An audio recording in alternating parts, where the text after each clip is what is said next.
इस दुनिया में मॉन्स्टर्स ने बहुत ज्यादा तबाही मचाई हुई थी, जिसकी वजह से लोगों का जीना मुश्किल हो चुका था। वहां के लोग अपने घरों को बचाने के लिए आखिरी सांस तक लड़ रहे थे। इन बहादुर लोगों में से एक इस कहानी का हीरो भी था, जिसका नाम कार्सिलियन लंडियन था। वो बहुत अच्छा सोर्ट्समैन था, जो उन मॉन्स्टर्स जितना ही पावरफुल था। वो इतना पावरफुल था कि वो कई सालों से एक ही तलवार से मॉन्स्टर्स को मार रहा था, फिर भी उसके दिल में जरा भी डर नहीं था। लेकिन फिर एक दिन आया जब उसका सामना हुआ एरन के भाई से, जो एक बहुत ही खतरनाक मॉन्स्टर था। उनकी बहुत खतरनाक फाइट हुई, लेकिन आखिरकार कार्सिलियन ने उस मॉन्स्टर को हरा दिया। लेकिन लड़ाई की वजह से कार्सिलियन भी बहुत ज्यादा इंजर्ड हो गया था और वो भी मौत के मुंह में चला गया। लेकिन किस्मत को कुछ और ही मंजूर था। उसकी आत्मा एक वॉइड में तैर रही थी। तभी उसका सामना एक इंसान लड़के से हुआ, जो किसी अर्थ नामी प्लैनेट से था। उस लड़के का नाम एसियोडोजन था। ये लड़का भी किसी वजह से मरने वाला था, लेकिन मरने से पहले वो कार्सिलियन से एक छोटी सी रिक्वेस्ट करना चाहता था। लेकिन कार्सिलियन ने उसकी बात सुनने से पहले ही मना कर दिया। दरअसल कार्सिलियन ने बहुत मुश्किल और दुख भरी जिंदगी गुजारी थी, और इस सब के बाद वो बस सुकून से मरना चाहता था। उसके प्लैनेट के सारे लोग मॉन्स्टर्स के हाथों मर चुके थे। मॉन्स्टर्स ने उन सभी लोगों को मार दिया था जिनसे वो प्यार करता था, और इतना समय लड़ने के बाद वो एक फाइट में मारा गया। दोजान भी जीना नहीं चाहता था, लेकिन वो बस ये चाहता था कि उसका फैमिली एक अच्छी जिंदगी जी सके। आखिरकार कार्सिलियन मान गया और इस लड़के की बात सुनने को तैयार हो गया। डोजन एक छोटे बच्चे की तरह खुश हो गया और हिम्मत जुटाकर बोला कि वो चाहता है कि उसका फैमिली एक सुकून भरी जिंदगी गुजारे। ये सुनकर कार्सिलियन खुशी से ये काम अपने सिर ले लेता है और डोजन की फैमिली को बचाने के लिए अर्थ पर पहुंच जाता है। वो अब डोजन की जवान बॉडी में रीइनेट हो चुका था। डोजन की बॉडी में आकर वो इधर उधर घूमता है। फिर वो नामसन गेट में घुसने का सोचता है और वहां चला जाता है, जो एक बी रैंक का गेट है। लेकिन एक प्रॉब्लम है, वहां सिर्फ रजिस्टर्ड हीरोज ही जा सकते हैं। मशीन उससे बार बार आईडी कार्ड स्कैन करने के लिए कहती है, लेकिन उसके पास कोई कार्ड नहीं है। वो सीधा इस हेवली गार्डेड बिल्डिंग को तोड़ता हुआ गेट में घुस जाता है और तभी सिक्योरिटी अलार्म भी बजने लग जाता है, ये बताने के लिए कि कोई इंट्रूडर आ गया है। अंदर जाकर वो मॉन्स्टर्स को ढूंढने निकल पड़ता है ताकि उन सबको मार सके। तभी उसका सामना हीरोज के एक ग्रुप से होता है, जो ऑफिशियल परमिशन लेकर वहां आए थे। वे सोचते हैं कि ये लड़का शायद भटक गया है और उसे बाहर का रास्ता दिखाने का सोचते हैं, क्योंकि वे खुद भी एग्जिट की तरफ जा रहे थे। डोजान चुप रहता है। उससे एक अजीब फीलिंग आती है और उन हीरोज को भी लगता है कि कुछ तो गड़बड़ जरूर है, क्योंकि उसके कपड़े बिल्कुल कैजुअल है और वो बिल्कुल भी हीरो जैसा नहीं दिखता था, क्योंकि आजकल सामान उठाने वाले पोर्टर्स भी इतना सिंपल ड्रेस नहीं पहनते। लेकिन इस लड़के का आउटफिट तो हद से ज्यादा सिंपल है। उसने एक बैग भी पहना है, जो उन्हें और शक में डाल देता है। उन्हें लगता है शायद ये कोई बेचारा पोर्टर है जो अपनी पार्टी से अलग होकर खो गया है, लेकिन फिर भी उन्हें यकीन नहीं होता। डोजन सोचता है कि वे लोग उस पर काफी ज्यादा शक कर रहे हैं, तो आखिरकार वो बोल पड़ता है और उन्हें बताता है कि वो यहाँ किसी ग्रुप के साथ नहीं आया, बल्कि अकेला आया है। ये सुनकर एक हीरो आह भरता है। वो अंदाजा लगाता है कि ये लड़का यहाँ क्यों आया है। वो कहता है कि उसने ऐसे बहुत से लोग देखे हैं जो टीवी पर फ्लैशी कमर्शियल्स देखकर हीरो बनने के जोश में गेट्स के अंदर आ जाते हैं और मॉन्स्टर से फाइट करने के लिए इधर उधर भटकते रहते हैं। लेकिन जब वे बिना लीगल प्रोसेस के गेट्स में घुस जाते हैं तो बहुत जल्द ही मौत के मुंह में चले जाते हैं। पहले ऑफिशियली हीरो के लिए सर्टिफाई होना पड़ता है, फिर ट्रेनिंग और टेस्टिंग होती है, और ये गेट तो सी रैंक का है, जो काफी डेंजरस है। हीरो कहता है कि अगर वो एक नई शुरुआत कर रहा है तो पहले उसे एफ रैंक गेट ढूंढना होगा और उसमें प्रैक्टिस करनी होगी, वरना वो सचमुच अपनी जान से हाथ धो बैठेगा। इस बंदे की बकवास एडवाइस सुनने के बाद डोजन साफ साफ बोल देता है कि उसे किसी की जरूरत नहीं है। वह इन सबको इतने रूड अंदाज में जवाब देता है कि हीरोज दंग रह जाते हैं, लेकिन वे तो बस उसकी हेल्प करना चाहते थे। उसका ये एटीट्यूड देखकर उन्हें थोड़ा गुस्सा आ जाता है, लेकिन उनका लीडर अपने साथियों को रोकता है और कहता है अगर ये लड़का हेल्प नहीं लेना चाहता तो उसे उसके हाल पर छोड़ दो। लीडर सोचता है कि ये लड़का जल्दी ही सबक सीख लेगा कि एक्सपीरियंस्ड हीरोज की बात इग्नोर करने का क्या अंजाम होता है। वो उम्मीद करता है कि डोजन को पता चल जाए कि ये गेट्स कितने खतरनाक हैं। ये बिल्कुल भी उन टीवी के फ्लैशी शोज जैसा नहीं जो हीरो बनने को बच्चों का खेल समझते हैं। थोड़ी देर बाद डोजन का सामना एक बड़े से ट्रोल से होता है, जो उसे ऐसे घूरता है जैसे अभी खा जाएगा। मॉन्स्टर एक पावरफुल अटैक करता है, पर डोजन उसे इतनी तेजी से डर्ज करता है कि ट्रोल को समझ ही नहीं आता कि क्या हुआ। फिर वो अपनी मुट्ठी बंद करता है और एक ऐसा मुक्का मारता है कि ट्रोल का चेहरा एकदम उड़ जाता है। बिल्कुल कोई वन पंचम मैन वाला सीन लगता है, जहां बस एक ही पंच में काम तमाम हो जाता है। मॉन्स्टर के ढेर होने के बाद अब आता है असली मजा लूट का टाइम। पहले वो उस मॉन्स्टर की सोड उठाता है, फिर उसी सोड से मॉन्स्टर के जिस्म को काटकर उसमें से एक चमकीला जेम स्टोन निकालता है। ये एक लो ग्रेड मैजिक स्टोन है। ये स्टोन इतना छोटा है कि पिछली जिंदगी में डोजन को इसकी जरा भी परवाह नहीं थी, पर अब जब उसके पास फूटी कौड़ी भी नहीं है तो ये भी खजाने से कम नहीं है। अचानक और मॉन्स्टर्स का झुंड वहां आ धमकता है। वे सब अपने दोस्त का सिर कटा देखकर गुस्से से पागल हो जाते हैं। डोजन पलटता है और वो जेमस्टोन इतनी तेजी से फेंकता है कि एक मॉन्स्टर का सिर एकदम धमाके से उड़ जाता है। बाकी के 2 बेवकूफ मॉन्स्टर्स उस पर टूट पड़ते हैं जैसे मौत मांगने आए हो। डोजन खुशी खुशी उनकी ये ख्वाहिश पूरी करता है। जब वो तबाही मचा रहा होता है, सीन बदलता है और हम वापस उस हीरोज के ग्रुप के पास जाते हैं जो इस मॉन्स्टर भरे इलाके में चल रहे हैं। लेकिन वे अभी भी उस लड़के के साथ हुई इंटरैक्शन के बारे में सोच रहे हैं। एक ऑरेंज बालों वाली औरत को डोजन की फिक्र हो रही है। उसे डर है कि कहीं वो मर न जाए, पर लीडर उसे तसल्ली देता है कि ऐसा होना मुश्किल है। अगर वो कोई अनऑथराइज्ड बंदा है जो गेट में घुस आया है तो कंट्रोल सेंटर के एजेंट्स जल्दी ही उसे ढूंढ लेंगे। वे एजेंट्स हमेशा बी रैंक या उससे ऊपर लेवल के होते हैं और ये गेट भी सिर्फ बी रैंक का है। जब तक ये लड़का बेवकूफ़ी से मॉन्स्टर्स पर नहीं टूट पड़ता, उसकी जान को कोई खतरा नहीं। एक गंजा हीरो अपने लीडर की बात से एग्री करता है। उसे लगता है कि वो घमंडी लड़का अभी डर से थर-थर कांप रहा होगा और एजेंट्स के हाथों बचने का इंतजार कर रहा होगा। लेकिन वहां तो सब कुछ उल्टा हो रहा है। हमारा हीरो डोजन इन बड़े मॉन्स्टर्स को डर से थर-थर कांपने पर मजबूर कर रहा है। वह एक पंच में ही उनका काम तमाम कर रहा है। उन मॉन्स्टर्स की तलवारों से कटना तो दूर की बात, वो इतना तेज है कि मॉन्स्टर्स उसे छू भी नहीं पा रहे।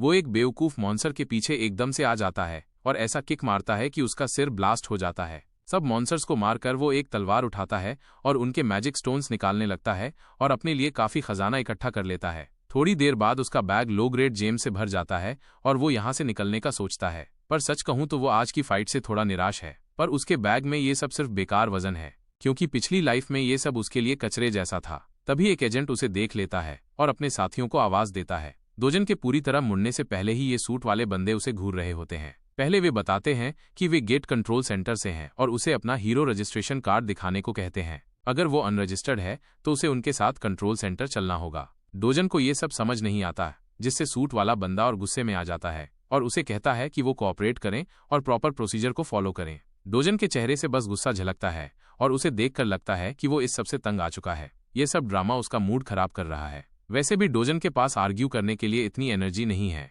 वो बस मुड़कर निकलने लगता है। जब उन्हें लगता है कि वो उनकी बात नहीं सुन रहा तो एजेंट्स उसे हैंडकप्स लगाने की धमकी देते हैं। अगर जरूरत पड़ी तो वो फिजिकल फोर्स भी यूज करेंगे। उनमें से एक ज्यादा उतावला एजेंट आगे आता है और डोजन का हाथ पकड़कर उसे धमकाता है कि अगर वो नहीं माना तो उसे चोट लग सकती है और सारी जिम्मेदारी उसी पर होगी। सबके लिए यही बेहतर है कि ये प्रॉब्लम बातचीत से खत्म हो जाए, ना कि हाथों से। डोजन का ये सब बकवास सुनने का कोई मूड नहीं था। वो उस एजेंट के हाथ को झटके से पकड़ता है और उसे धमकाता है कि वो उसके रास्ते का कांटा बनना बंद करे, वरना अच्छा नहीं होगा। ये धमकी सुनकर एजेंट डर के मारे थर-थर कांपने लग जाता है, जैसे उसके जिस्म में ठंडी लहर सी दौड़ गई हो। बाकी के 2 बेवकूफ एजेंट्स अपने मैजिक इन्फ्यूज्ड स्टिक्स निकालते हैं। ये ग्रेड 4 मैजिक स्टाफ्स हैं, इतने पावरफुल कि कोई एजेंट इनसे एक ऑर्क को भी हरा सकता है। लेकिन डोजन के सामने ये कुछ काम भी नहीं करते। डोजन उस एक एजेंट का हाथ इतना जोर से मोड़ता है कि वो चीख उठता है, बिल्कुल रोते हुए छोटे बच्चे की तरह। डोजन फिर उन्हें आखिरी वार्निंग देता है और उन्हें वहां से जाने को कहता है। अगर वे वहां से नहीं गए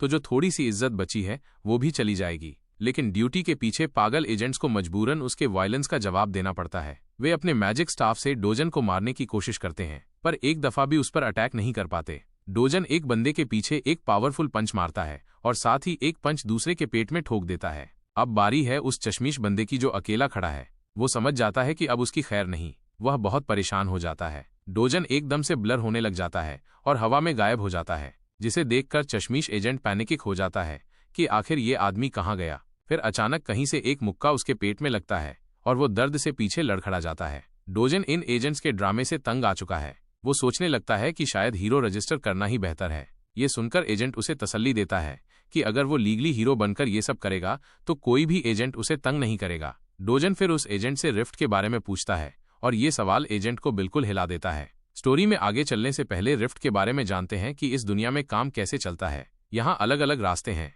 जो एक दूसरी दुनिया से कनेक्ट होते हैं। उस दूसरी दुनिया में अजीब से मॉन्स्टर्स रहते हैं। ये रास्ते दुनिया भर में फैले हुए हैं। मॉन्स्टर्स के बॉडीज जैसे निकले जेमस्टोन से काफी एनर्जी बनाई जाती है, इसलिए ये बहुत कीमती है। इस वजह से गवर्नमेंट इन रास्तों पर पूरा कंट्रोल रखता है। हर गवर्नमेंट कंट्रोल्ड रास्ते को गेट कहते हैं और जो रास्ता गवर्नमेंट से कंट्रोल या बंद नहीं होता उसे रिफ्ट बोलते हैं। अब आते हैं वापस सीन पर। डोजन को ये बात हद से ज्यादा इरिटेटिंग लगती है कि ये एजेंट्स हर गेट में उसका पीछा करते हैं और उस पर ट्रेस पासिंग का इल्जाम लगा देते हैं। लेकिन बेचारा एजेंट उसे समझाता है कि अगर कोई अनरजिस्टर्ड हीरो बिना परमिशन के गेट में घुस जाता है तो कंट्रोल सेंटर को तुरंत पता चल जाता है और पास में बैठे एजेंट्स को उसे पकड़ने के लिए भेज दिया जाता है। जब डोजन रिफ्ट में घुसने की बात करता है तो एजेंट साफ बोलता है कि ये गेट्स जैसा आसान नहीं है। रिफ्ट में अगर कोई बिना परमिशन घुसता है तो उसे काफी सख्त सजा मिलती है। उसे कोई वार्निंग नहीं दी जाती, ना ही उस पर कोई रहम किया जाता है। डोजन को ये सब कुछ बकवास लग रहा था। तंग आकर वो उस एजेंट का चेहरा पकड़ता है और उसे कचरे के बैग की तरह साइड में फेंक देता है।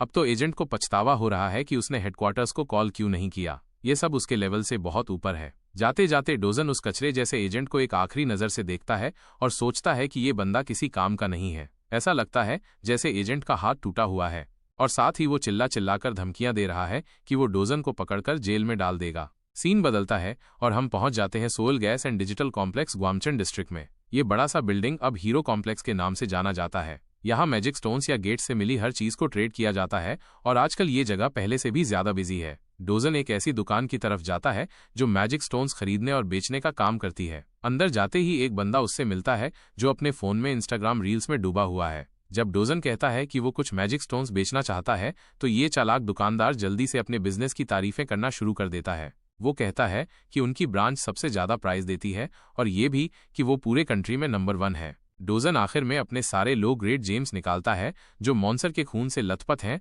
और उन्हें काउंटर पर रख देता है। इसे देखकर उस दुकानदार का चेहरा एकदम बदल जाता है। ऐसा लगता है जैसे उसे कोई बड़ा झटका लगा हो। दुकान के मालिक को ये खून से लथपथ मैजिक स्टोन्स देखकर बहुत ग्रोस लगता है, पर वो कोई शिकायत नहीं करता और डील आगे बढ़ाता है। वो डोजन से पूछता है कि जब तक स्टोन्स प्रोसेस हो रहे हैं तो क्या वो कॉफी पीना पसंद करेगा। थोड़ी देर बाद डोजन कॉफी पी रहा होता है और दुकानदार बड़े ध्यान से स्टोन्स पर लगा खून साफ करता है। फिर वो हिसाब लगाता है।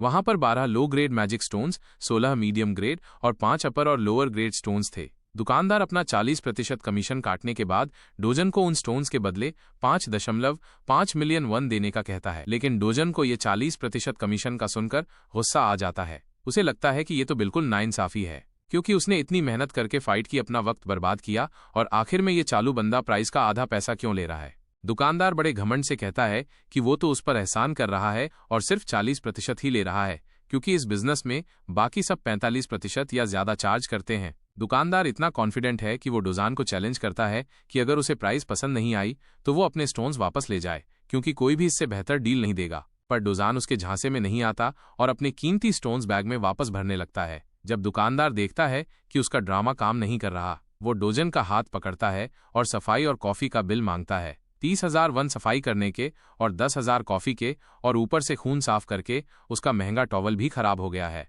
सब कुछ जोड़कर डोजन पर 3,501 का कर्जा बनता है। डोजन इस फिजूल डिमांड को बिल्कुल नहीं मानता, चाहे ये पागल बंदा कितना भी जोर लगा ले। जब दुकान के मालिक को लगता है कि उसकी चाल काम नहीं कर रही तो वो गुंडागर्दी पर उतर आता है और धमकी देता है कि उसके पास C क्लास हीरोज हैं जो गार्ड्स के रूप में काम करते हैं। तभी पीछे के दरवाजे से ये बड़े बड़े हीरोज अंदर घुस आते हैं और पूछते हैं कि क्या प्रॉब्लम है। वे कहते हैं कि अगर कोई प्रॉब्लम कर रहा है तो वो उसे संभाल लेंगे। डोजन ये सब सुनकर उन्हें गुस्से से देखता है और दुकानदार भी उसी को घूरता है। थोड़ी देर बाद सीन बदलता है और हम देखते हैं कि दुकानदार डर के मारे पसीने से डूबा हुआ होता है, जो थोड़ी देर पहले तक अपने आप को हीरो समझ रहा था। लेकिन डोजन ने उसके 3 C क्लास हीरोज को रेंटल 2 बिना किसी प्रॉब्लम के ढेर कर दिया था, जिन पर उस दुकान के मालिक को काफी भरोसा था। लेकिन अब क्लियर हो गया था कि यहाँ असली हीरो कौन है। फिर दुकानदार काउंटर के पास जाता है और बड़े आराम से कमीशन को 1% तक कम कर देता है और कोई सवाल नहीं करता, क्योंकि जब डोजान किसी की आंखों में आंखें डालकर देखता है तो कोई आर्ग्यू नहीं करता। डील हो जाती है और डोजान अपने हंट के पैसों का एक बड़ा ढेर लेकर निकल जाता है जो उसने अपना खून पसीना बहाकर कमाए थे।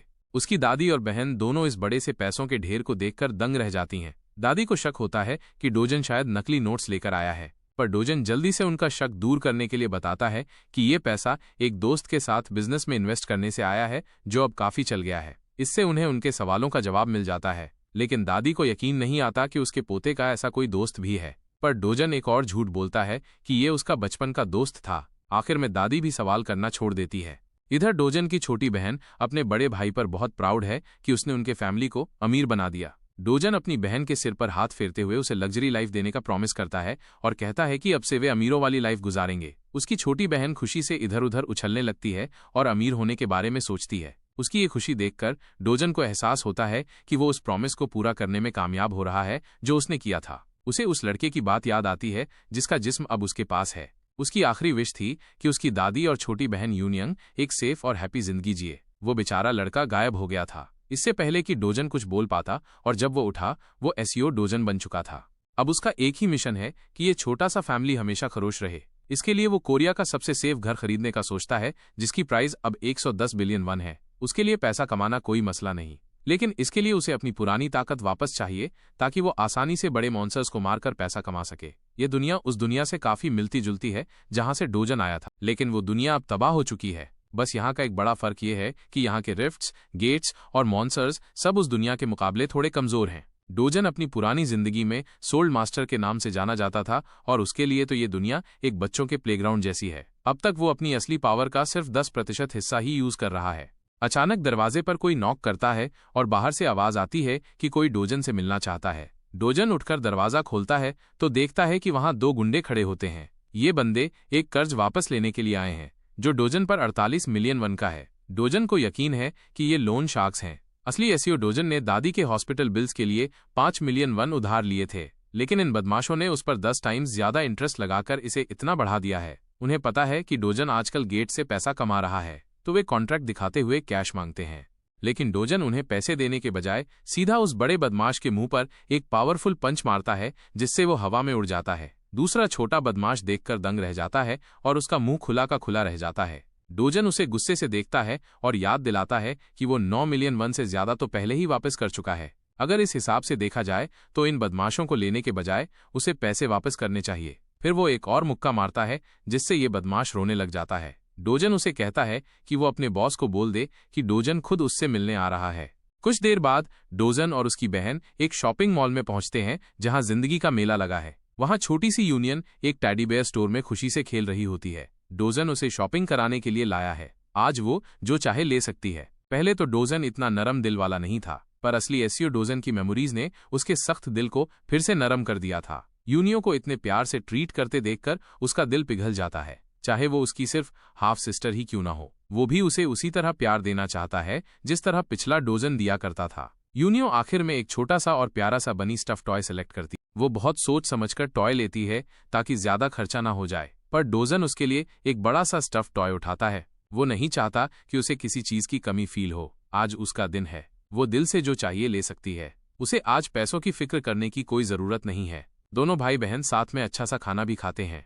खाना खाने के दौरान कोई अनजान औरत डोजन का नाम पुकारती है। डोजन देखता है कि एक मोटी बूढ़ी औरत जिसके पीछे बॉडीगार्ड्स का एक ग्रुप होता है उससे बात करने के लिए आती है। ये बेगैरत औरत शुरू से ही डोजन पर बकवास शुरू कर देती है। पहले उसके कपड़ों का मजाक उड़ाती है, फिर उसके साथ बैठी लड़की पर सवाल उठाती है। वो औरत इतनी बेशर्मी से बोलती है कि डोजन ने शायद किसी लड़की के साथ गलत रिलेशन बनाकर इस लड़की को पैदा किया है, जैसे उसकी माँ ने उसे पैदा किया था। ये सब बकवास सुनकर डोजन गुस्से से पागल हो जाता है।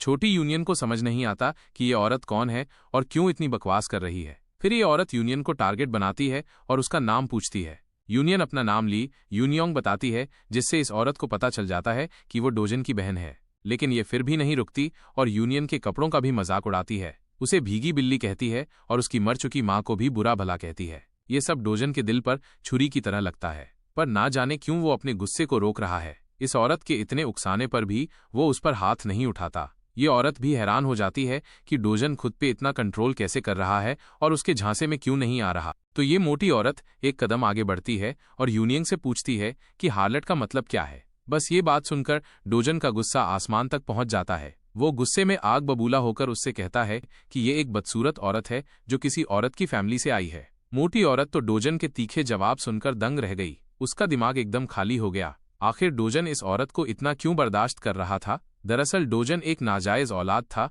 और 7 साल की उम्र में उसकी माँ मर गई थी। उसने अपनी सारी जिंदगी गरीबी में गुजारी।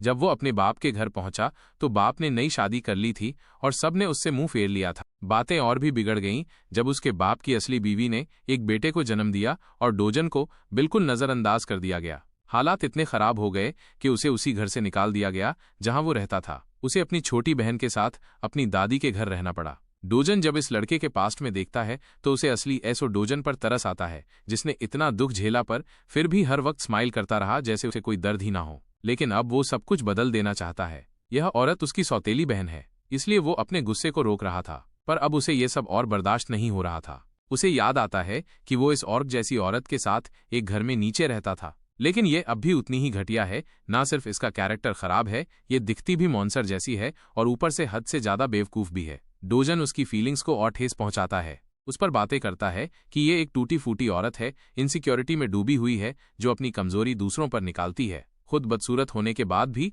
दूसरों को बदसूरत कहती है। ये बस एक गोल्ड डिगर औरत है जो दूसरों के पीछे लगी रहती है। देखा जाए तो ये वो सच है जो दुनिया को पता होना चाहिए था। जब वो अपने करवाए सच से उसकी फीलिंग्स को नुकसान पहुंचाता है तो पूरा शॉपिंग मॉल उसे ऐसे देखता है जैसे वो स्टेज का हीरो हो। मोटी औरत पूरी तरह चिढ़ जाती है। वो गुस्से से डोजन पर बरसने वाली होती है, लेकिन तभी डोजन की सौतेली माँ अंदर आती है। अपनी माँ को देखकर ये ऑर्क जैसी औरत उसके पास रोते हुए जाती है और शिकायत करती है कि इस लड़के ने उसकी बहुत ज्यादा बेइज्जती की है। पर ये माँ अपनी बेटी के रोते हुए चेहरे से नाराज हो जाती है और उसे चुप करा देती है। सच कहा जाए तो डोजन की सौतेली माँ कोई कम नहीं है। पहले तो ऐसा लग रहा था कि ये ऑर्क जैसी औरत ही उसकी सौतेली माँ है। फिर डोजन की सौतेली माँ अच्छाई का नाटक करते हुए प्यार से उसे घर वापस आने और एंजॉय करने की दावत देती है। पर डोजन को अच्छे से पता है कि ये सब झूठ है। ये वही औरत है जिसने उसे 12 साल तक हद से ज्यादा दुख दिया था। वह औरत उसे वह बातें याद दिलाती है जो डोजन कभी याद नहीं करना चाहता। ये सब याद करके उसे पैनिक अटैक होता है।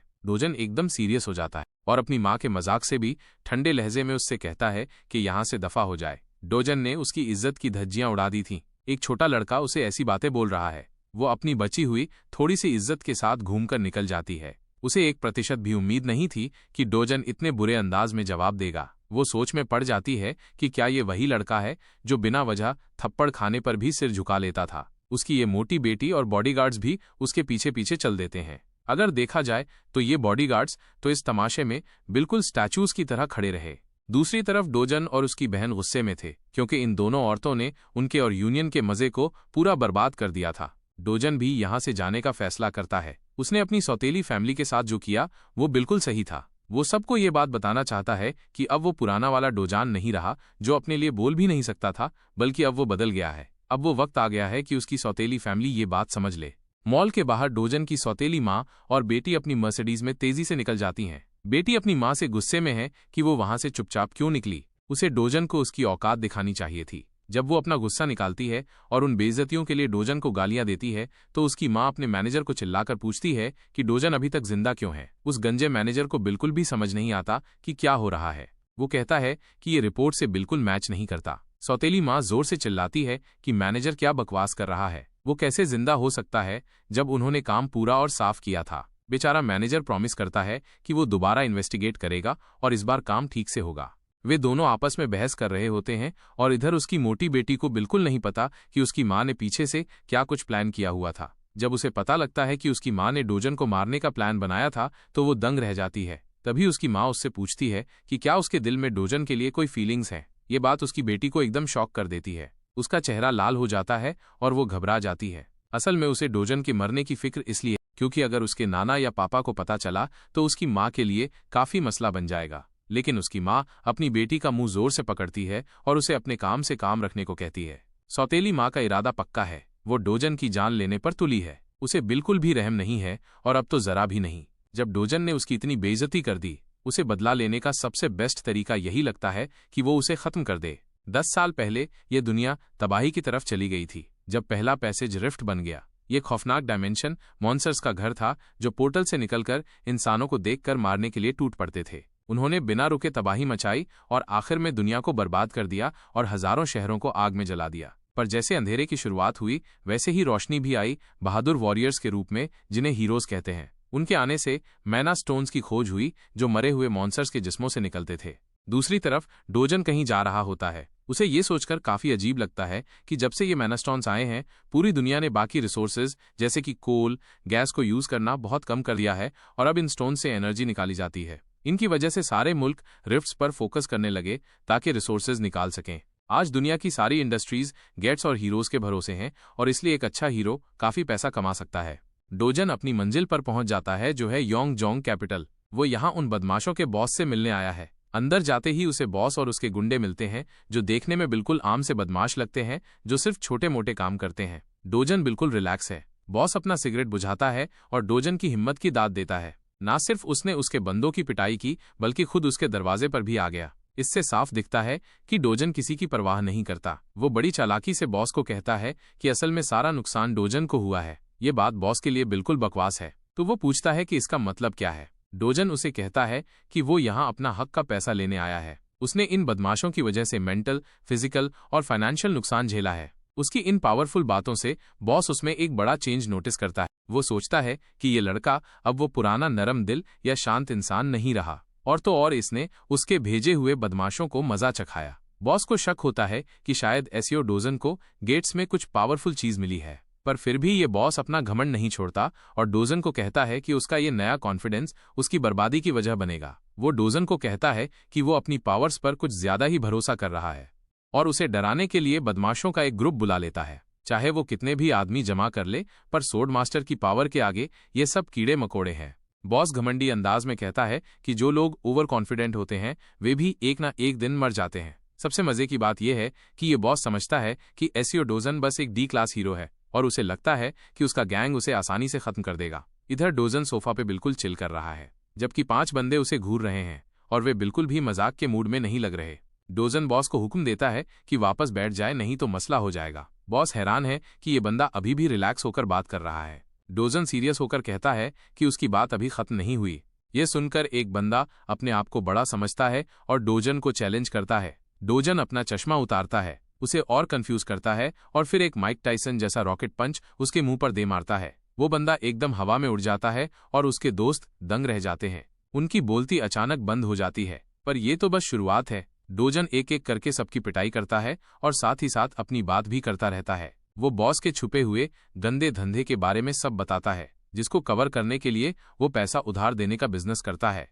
डोजन एक ऑरेंज बालों वाले बदमाश को निशाना बनाता है और बताता है कि उसे उसके बॉस के फ्रॉड आइडेंटिटी बेचने के बिजनेस का भी पता है। एक मुक्का मारते हुए वो कहता है कि उसे एक हीरो आइडेंटिटी चाहिए ताकि वो ऑफिशियली रजिस्टर हो सके और पैसा कमा सके। आखिरी बंदे का अटैक डज करते हुए डोजन उसे अपनी थोड़ी सी ताकत से जवाब देता है और इस तरह पूरे ग्रुप को अपनी चैन की नींद सुला देता है। डोजन अपनी फरमाइश जारी रखता है। उसे एक ऐसा फुल प्रूफ आइडेंटिफिकेशन चाहिए जो फ्यूचर में कोई मसला ना करे। इतनी जल्दी इतना सब कुछ होने से बॉस दंग रह जाता है। डोजन उसे याद दिलाता है कि उसके पास ये आइडेंटिटी बनाने के लिए सिर्फ एक दिन है। वैसे कुछ बदमाश लड़ाई में शामिल नहीं हुए, जो एक तरह से बस ऑब्जर्व कर रहे थे। ऐसे लोग तो अक्सर स्टोरीज में लेवल 1 रुकी होते हुए भी मास्टर को चैलेंज कर देते हैं। बॉस तो अब पूरी तरह से हवा में है। डोजान के स्किल लेवल का अंदाजा लगाने की पूरी कोशिश कर रहा है। वो सोचता है कि कम से कम ये बंदा बी क्लास तो होगा। बॉस इतना सोच में डूबा है कि डोजन को उसे झटका देना पड़ता है ताकि होश में आए। आखिर में बॉस खुशी से काम एक्सेप्ट कर लेता है। डोजन फिर उसका शोल्डर बड़े प्यार से पकड़ता है, लेकिन साथ ही एक सीरियस फेस के साथ पूछता है कि क्या उसकी सौतेली माँ हंग हिजू ने उसे मारने का ऑर्डर दिया था। ये बात बिल्कुल सच निकली, जैसा उसकी बेटी और असिस्टेंट के साथ बात करते हुए पता चला था। बॉस को समझ नहीं आता कि वो कैसे ये सब बताएं, लेकिन उसकी बर्दाश्त तब खत्म होती है जब डोजन उसका शोल्डर इतना जोर से दबाता है कि वो दर्द से चीख उठता है। ऊपर से उसके बदमाश गुंडे भी अपने बॉस के लिए कुछ नहीं कर सकते। आखिर में बॉस हार मान जाता है और हंग हिजू का गंदा प्लान बताता है। ये जालिम औरत असल में डोजन का बैंक अकाउंट खाली करना चाहती है और उसे इतना लोन में डुबाना चाहती है कि उसके पास अपनी जान लेने के सिवा कोई रास्ता ना बचे। ये एक बिल्कुल शैतानी प्लान है, खासकर अपने बेटे के लिए, चाहे वो सौतेला ही क्यों ना हो। डोजन ये सुनता है और बॉस के काफी रोने और रिक्वेस्ट करने के बाद उसे छोड़ देता है। वो पूछता है कि क्या उसे गेट में बंद करने का प्लान भी उसकी सौतेली माँ ने बनाया था। बॉस एकदम मासूम बन जाता है और कहता है कि उसका उस मामले से कोई लेना देना नहीं है।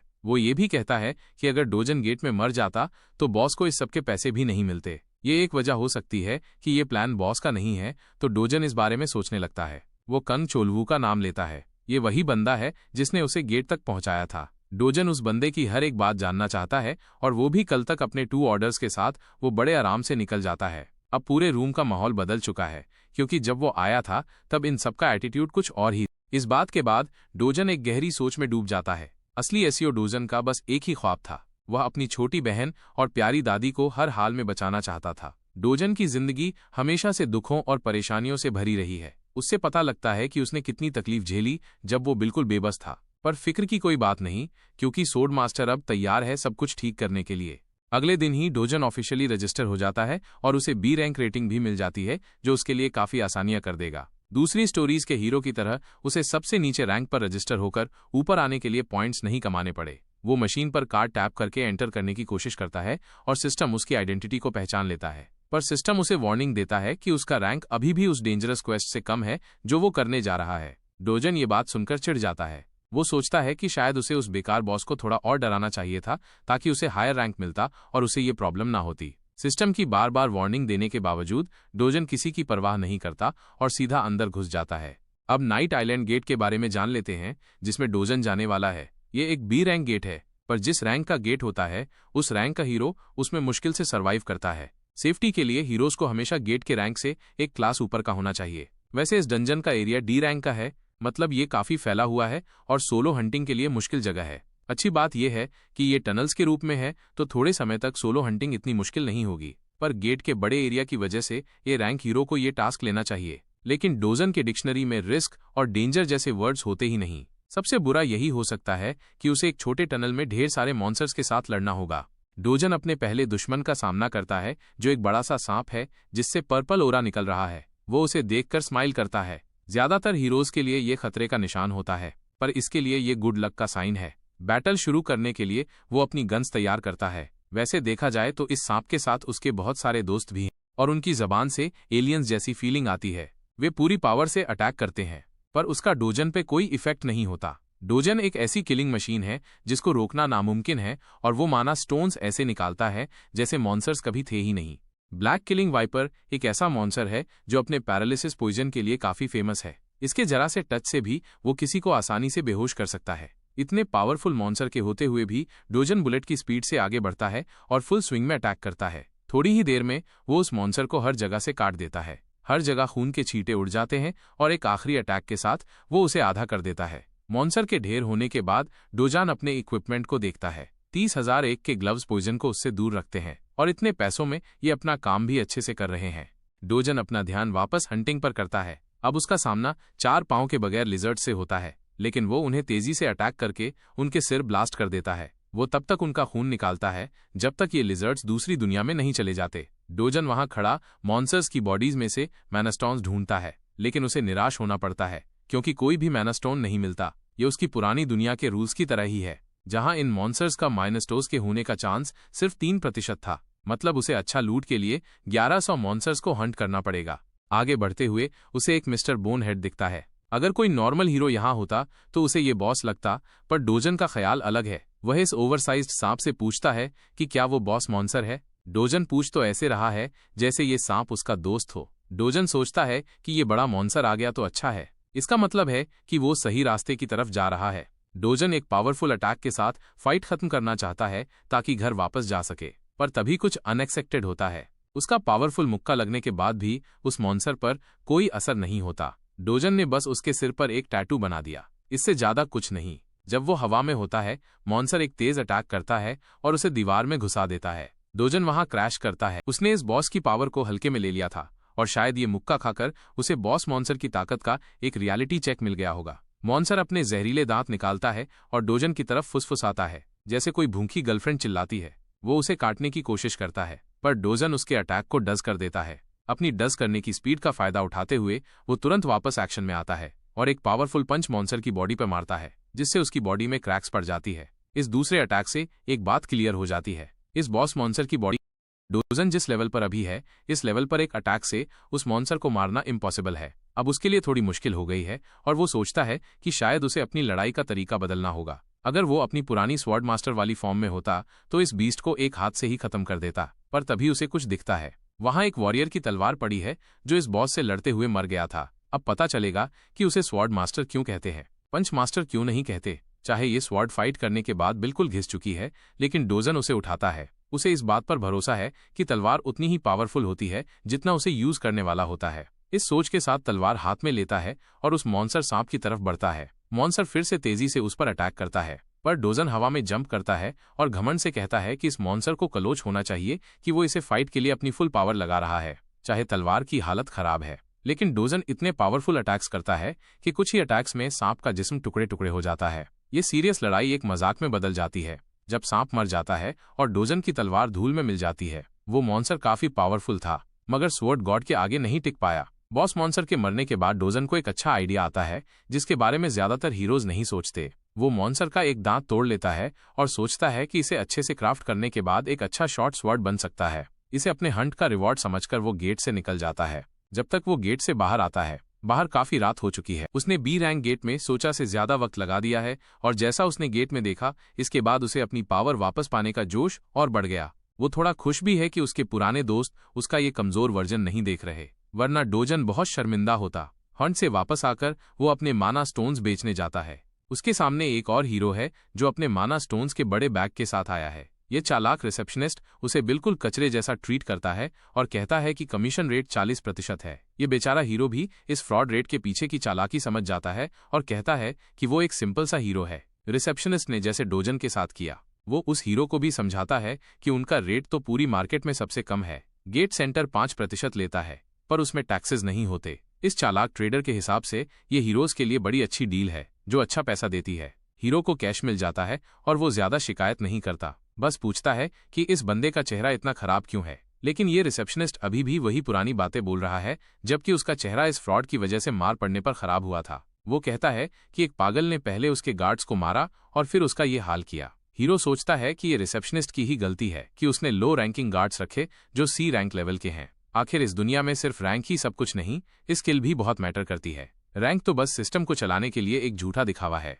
हीरो ये समझता है कि एक ही रैंक के लोगों में स्किल्स और एबिलिटीज में बहुत फर्क होता है, तो सबको एक जैसा नहीं समझना चाहिए। और सबसे बड़ा फर्क ये भी है कि एक गार्ड जो पूरा दिन शॉप के बाहर बैठा रहता है उसकी पावर में, और एक हीरो जो हर वक्त फाइट करता रहता है उसकी पावर में बहुत फर्क होता है। हीरो उसे अच्छा ओपिनियन दे रहा है, पर ये जोकर रिसेप्शनिस्ट बस चाहता है कि वो अपनी बकवास बंद करे और चला जाए। हीरो निकल जाता है, उस बंदे को ऑफर देता हुआ कि अगर कभी जरूरत पड़े तो वो उसकी मदद करेगा। जब वो जा रहा होता है, डोजन उसके पास से गुजर जाता है। डोजन को देखते ही रिसेप्शनिस्ट डर के मारे छुप जाता है और चिल्लाता है कि ये वही पागल है जिसने उसका मार मारकर बुरा हाल किया था। हीरो मुड़कर दोनों को देखता है और काफी इंप्रेस्ड होता है। वो डोजन की पतली और लंबी बॉडी को गौर से देखता है, पर यह बात जानकर कि उसने यहाँ के गार्ड्स को मारा था, वो उससे लड़ाई के लिए तैयार हो जाता है। वो पूछता है कि क्या ये वही आदमी है जो तुम्हें परेशान करता है। इस हीरो की एक अच्छी बात है, वो छोटी छोटी बातों पर गुस्सा नहीं होता। उसे लगता है कि डोजन अपनी हीरो वाली पावर का गलत इस्तेमाल कर रहा है और सिविलियंस को अपनी पावर से डरा रहा है। लेकिन सच इससे बिल्कुल अलग है, क्योंकि उसे सिर्फ एक तरफ की कहानी पता है। रिसेप्शनिस्ट इस तमाशे का मजा ले रहा है क्योंकि उसे पता है कि ये हीरो 7 साल पुराना हीरो है। अगर इसे यहाँ कुछ हो गया तो इसके बहुत से कनेक्शंस हैं जो डोजन को परेशान कर सकते हैं, और इस हीरो को कोई परवाह नहीं कि डोजन कौन है। डोजन मुड़कर उसे कहता है कि वो यहाँ से दफा हो जाए। ये बात सुनकर हीरो और गुस्सा हो जाता है और अब उसे लगता है कि डोजन सच में बदतमीजी कर रहा है। डोजन पूछता है कि क्या ये बंदा उससे बदला लेने का सोच रहा है। ये सुनकर वेटरन हीरो और भड़क जाता है, पर एक जिम्मेदार और एक्सपीरियंस्ड हीरो होने के नाते उसे पता है कि दूसरे हीरो से लड़ना बेवकूफ़ी है। इसमें मौत का रिस्क मॉन्स्टर से लड़ने से भी ज्यादा है। ये सोचकर वो ठंडा हो जाता है और पीठ फेर कर चला जाता है। रिसेप्शनिस्ट ये देखकर दंग रह जाता है। डोजन इस चालाक ट्रेडर की तरफ मुड़ता है और पूछता है कि क्या उसे कोई मसला है जो वो हल करना चाहता है। जवाब से पहले वो एक बैग भरकर माना स्टोन्स उसके सामने फेंक देता है और उनके बदले पैसे मांगता है। ये सब हाई ग्रेड माना स्टोन्स हैं, जो देखकर रिसेप्शनिस्ट सोचता है कि आखिर ये बंदा है कौन। रिसेप्शनिस्ट के हिसाब से इस सब का टोटल 150 मिलियन वन बनता है। पहली बात, ये किसी नॉर्मल हीरो के लिए बहुत ज्यादा है, पर डोजन के लिए एक दिन के हंट के लिए ये काफी कम है। वो कैश मांगता है, पर रिसेप्शनिस्ट उसे कमीशन रेट याद दिलाता है जो पहले कैलकुलेट करना है। इससे डोजन का चेहरा गुस्से से भर जाता है, पर जब उसे याद आता है कि उनकी डील में रेट सिर्फ 1% है, वो ठंडा हो जाता है और कहता है कि बाकी पैसा जल्दी दे दो। इस फ्रॉड के दिमाग में तो डोजान को पीटने का ख्याल आता है, पर यह बस उसकी ख्याली दुनिया में हो सकता है। वो कहता है कि इतने बड़े अमाउंट के लिए अपर मैनेजमेंट से अप्रूवल चाहिए होगा। डोजन एक सेकंड जाया किए बगैर उसे अभी के अभी अप्रूवल लेने का कहता है। रिसेप्शनिस्ट जल्दी से अपने बॉस को फोन करता है और सारी सिचुएशन आहिस्ता आवाज में बताता है, पर इससे पहले कि वो डील पक्की करें, डोजन फोन छीन लेता है और बॉस से जल्दी से पेमेंट सेंड करने का कहता है। बॉस राजी हो जाता है और फोन वापस एम्प्लॉय को देने को कहता है। डोजन बड़े मजे से फोन वापस करता है, पर जानबूझकर या शायद गलती से उसे दीवार पर दे मारता है। रिसेप्शनिस्ट अपना टूटा फोन देखकर थरथर कांपने लगता है। डोजन उसे जल्दी पैसा तैयार करने का हुक्म देता है। एम्प्लॉय को अब सब क्लियर हो गया है कि इस बंदे के सामने चालाकी नहीं दिखानी, और आखिरकार रिसेप्शनिस्ट उसके सामने ढेर सारे कैश के बैग्स तैयार कर देता है। आखिर में वो इस ट्रीटमेंट से पूरा टूट चुका है। शायद नॉर्मल लोगों को उस पर तरस आए, मगर ये वही बंदा है जो आम हीरोज के खून पसीने की कमाई का आधा हिस्सा स्कैम करता है। ये एक गंदा और फ्रॉड आदमी है। 10 मिनट बाद बॉस अपनी दुकान पर पहुंचता है। वो बहुत गुस्से में है क्योंकि उसका एम्प्लॉय फोन नहीं उठा रहा था, लेकिन बॉस ये देखकर हैरान हो जाता है कि रिसेप्शनिस्ट अपना टॉवल फेंक देता है और 1 सेकंड के अंदर जॉब छोड़ देता है। बॉस देखता है कि रिसेप्शनिस्ट का फोन दीवार के साथ लगकर टूट चुका है और उसे अच्छे से अंदाजा हो जाता है कि यहाँ क्या हुआ है। ये देखकर वो अपना फोन निकालता है और जयन को कॉल करता है और उसे जल्दी से यहाँ आने को कहता है। जुयन एक फेमस जवान लड़की है जिसके पिंक बाल हैं।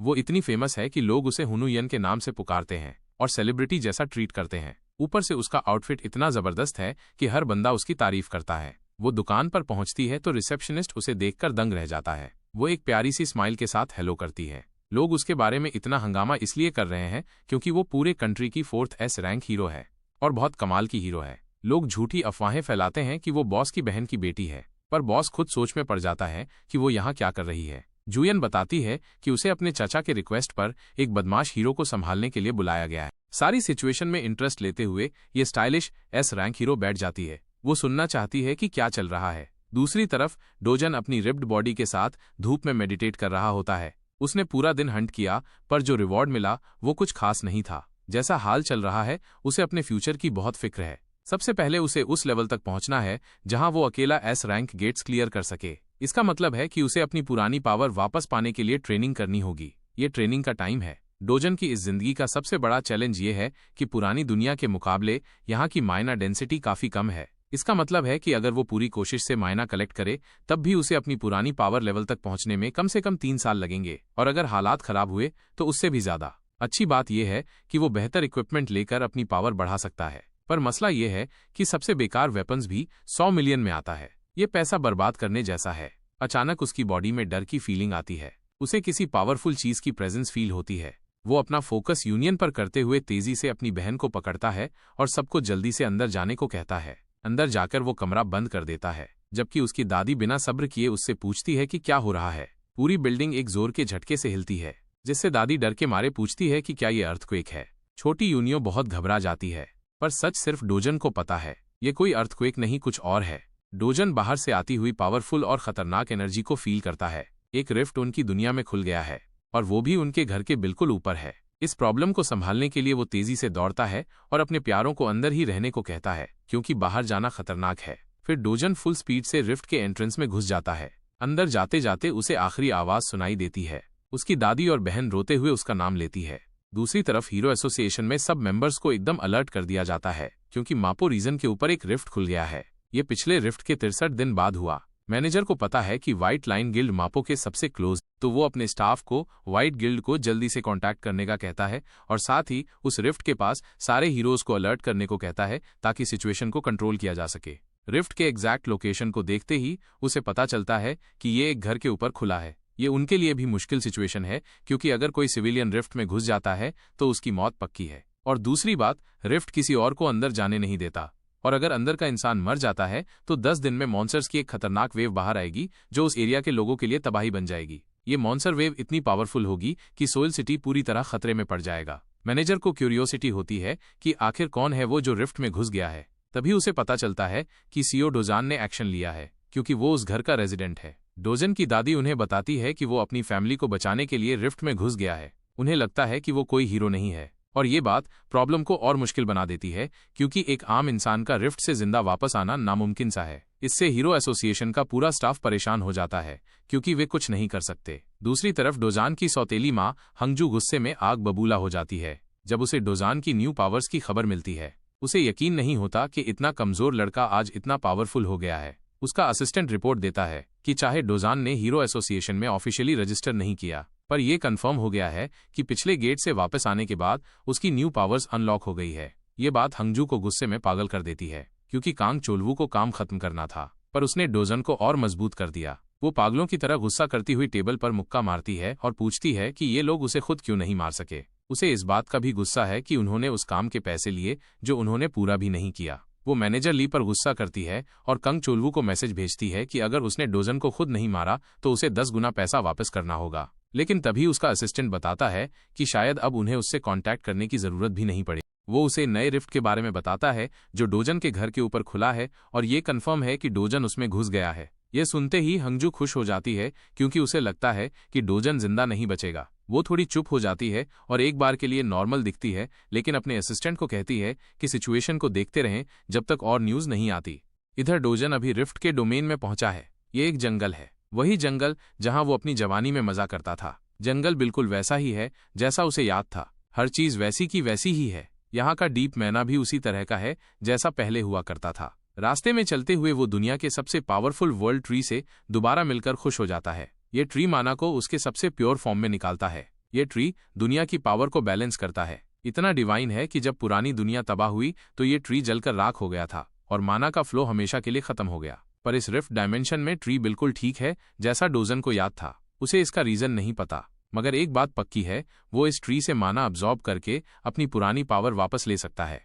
वो वर्ल्ड ट्री के नीचे माना के बेस्ट फ्लो में मेडिटेट करना शुरू कर देता है और डोजन की पावर दिन ब दिन बढ़ती जाती है। वो 3 दिन से ज्यादा बिना कुछ खाए पिए बैठा रहता है। पूरे 10 दिन गुजर जाते हैं और वो बस अपनी सांस को बेहतर करने पर फोकस करता है। 10 रात के आखिर में एक प्रॉब्लम उसके पास खुद चली आई और उसका मेडिटेशन टूट गया। ये एलियन जैसे मॉन्स्टर्स, जिन्हें वालसीना कहते हैं, ट्री को जलाने आए जैसा उन्होंने पहले किया था। पर इस बार इस अटैक को रोकने के लिए डोजन वहां है। मॉन्स्टर्स उस पर अटैक करते हैं, लेकिन डोजन को अफसोस होता है कि उसके पास वाटर एलिमेंट सोर्ड नहीं है जिसे यूज करके वो इन्हें आसानी से मार सकता है। ये फायर मॉन्स्टर्स उसकी तरफ चिल्लाते हुए बढ़ते हैं, पर डोजन में इतना माना भर चुका है कि उसे किसी वेपन की जरूरत नहीं है। अब वो खुद एक वेपन बन चुका है और उसके हाथ भी एक प्रॉपर हाई रैंक वेपन बन चुके हैं। हाथ आगे बढ़ाते हुए वो अपने माना से इतनी पावर निकालता है कि एक मॉन्स्टर मारा जाता है। दूसरा मॉन्स्टर उसकी इस एबिलिटी से दंग रह जाता।